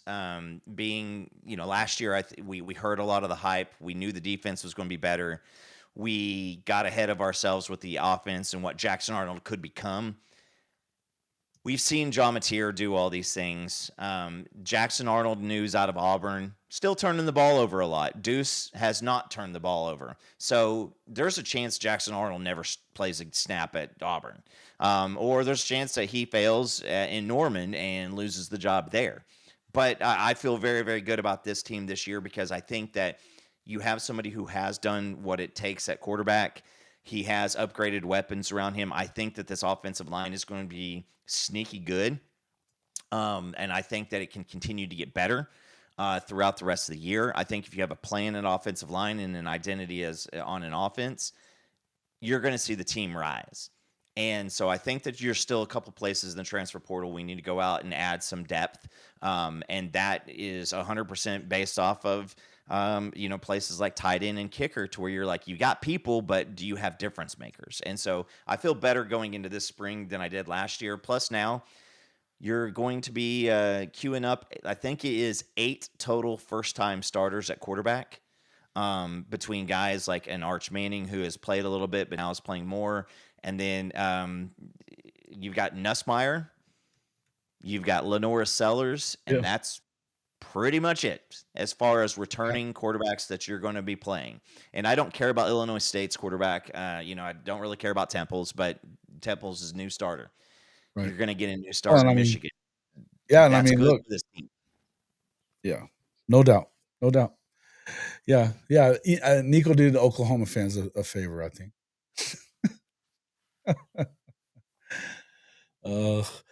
Hey man, it's we'll talk about this more, and like Jay said in there, the conversation had to be had.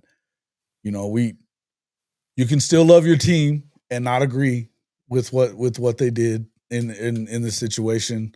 I can say we're both there. I haven't been wanting to really broach the subject just yet, but I think if I was going to do it with anyone, I would rather do it with having you guys, you here, Jay watching or whatever, and or here as well. But knowing that Ortege too, Cortez being here and being so close to the situation for sure, that Ortege being here, it was just important. I thought it was important, so I appreciate him coming on and being so straightforward about it as he was.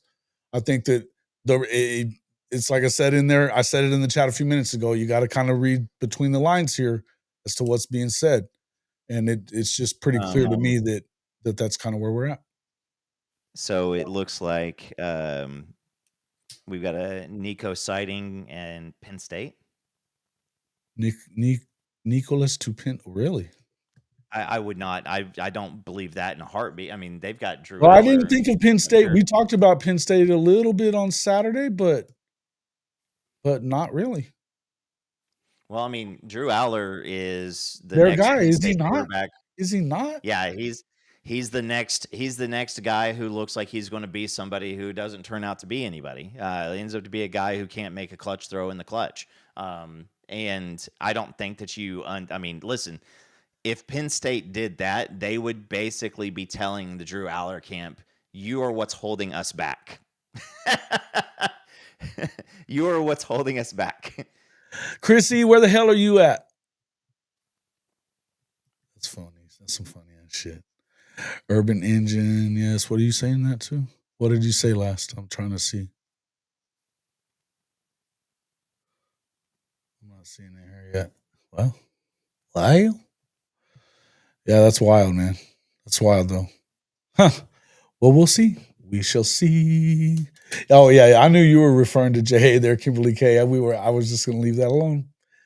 I was just going to leave it alone. I know you said he looks healthy and better, and he's not better. I don't think he's better from what we're hearing. Every single bit of what he was getting away from here is You starting got that look over your shoulder syndrome. The Deuce Knight, and again, Deuce Knight has from what I've been told and then read a few days later, Deuce Knight has been way better than expected. A lot further along. He has got a cannon for an arm, and then when he can't get it done, he can take off. Talking about him. Dent was talking about him playing as an 8th grader on his 7-on-7 team. He said we had a guy that he was a junior and wasn't getting it done, and he comes up and we put him in, and he said that dude was a straight dog. He goes, believe me, he's not walking into that locker room thinking he's number 2. Oh no. And then they've got the other kid. Was it the Ashton something? I think he's out of Stanford or something like that. They're liking him too. Apparently, they like him too.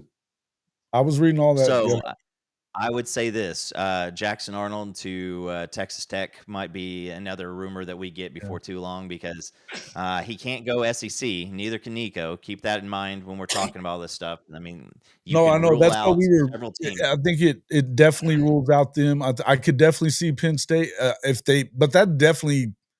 I don't know. That must mean that Drew Aller's going to be in the portal soon. You know. Well, listen here. This is where it's a continued domino effect. If you see, there's going to be dominoes. Baron Morton, if it was Texas Tech, Baron Morton's out.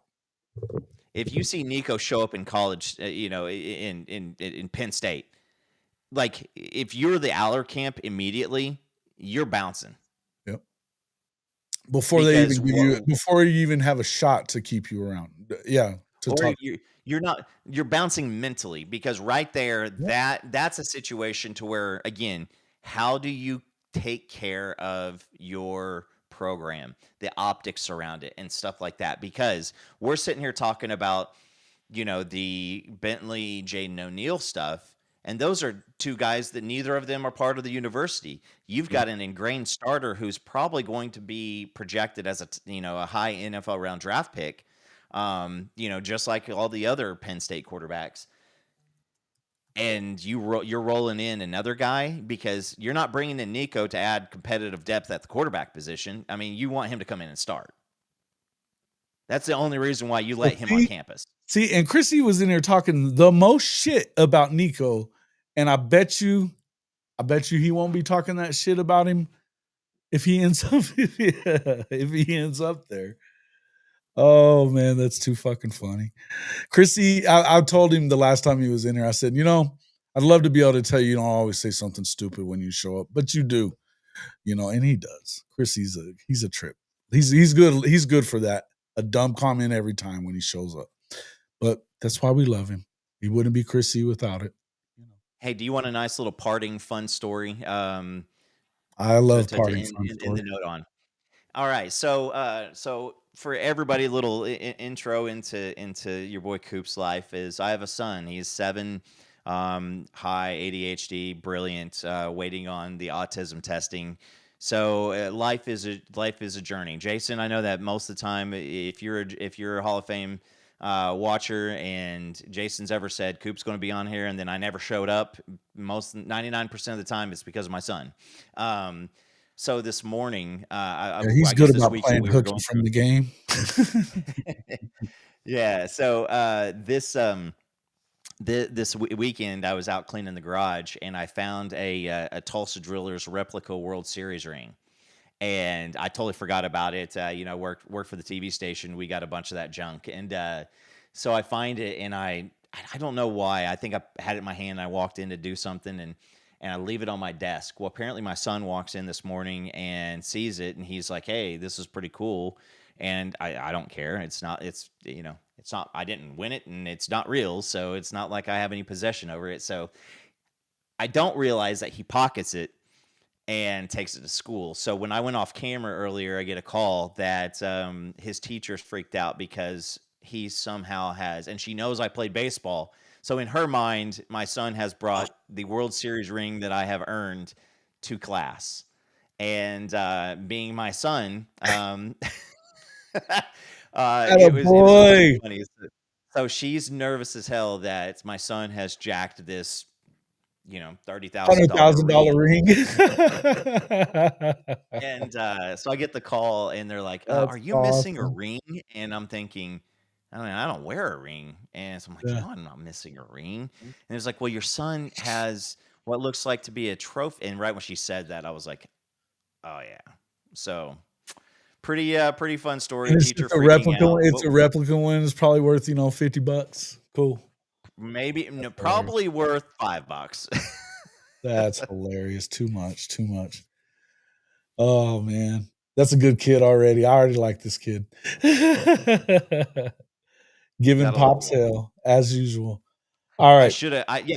Chicken says it right. I should have been like, oh my God, that's not even mine. That belongs to Albert Pujols, or something like that. Like, totally should have, dude. You totally should have done that. That would have been damn funny. But then you would have caused all kinds of shit. Your wife would have kicked your ass. Which again, you should have done it just so we could have known about that part. I love it. There'll be other reasons. Hey man. Well, I appreciate you coming on as always, my friend. And we're going to get out of here, guys. Appreciate everybody showing up and hanging out with us for a little while. Man, we've got 300 people in here, 150 of them from Twitter. Folks, if you guys are watching this on Twitter, I much appreciate it. I really do. But hop over to the channel here at HOF-CFB and hit that like and subscribe button. We'd much appreciate it, man. But appreciate everybody coming in, checking us all out. Don't forget to hit the like button on your way out if you haven't already done so. And we'll see you all on the next one. I think, maybe. Ready to level up your mobile game? Check this out.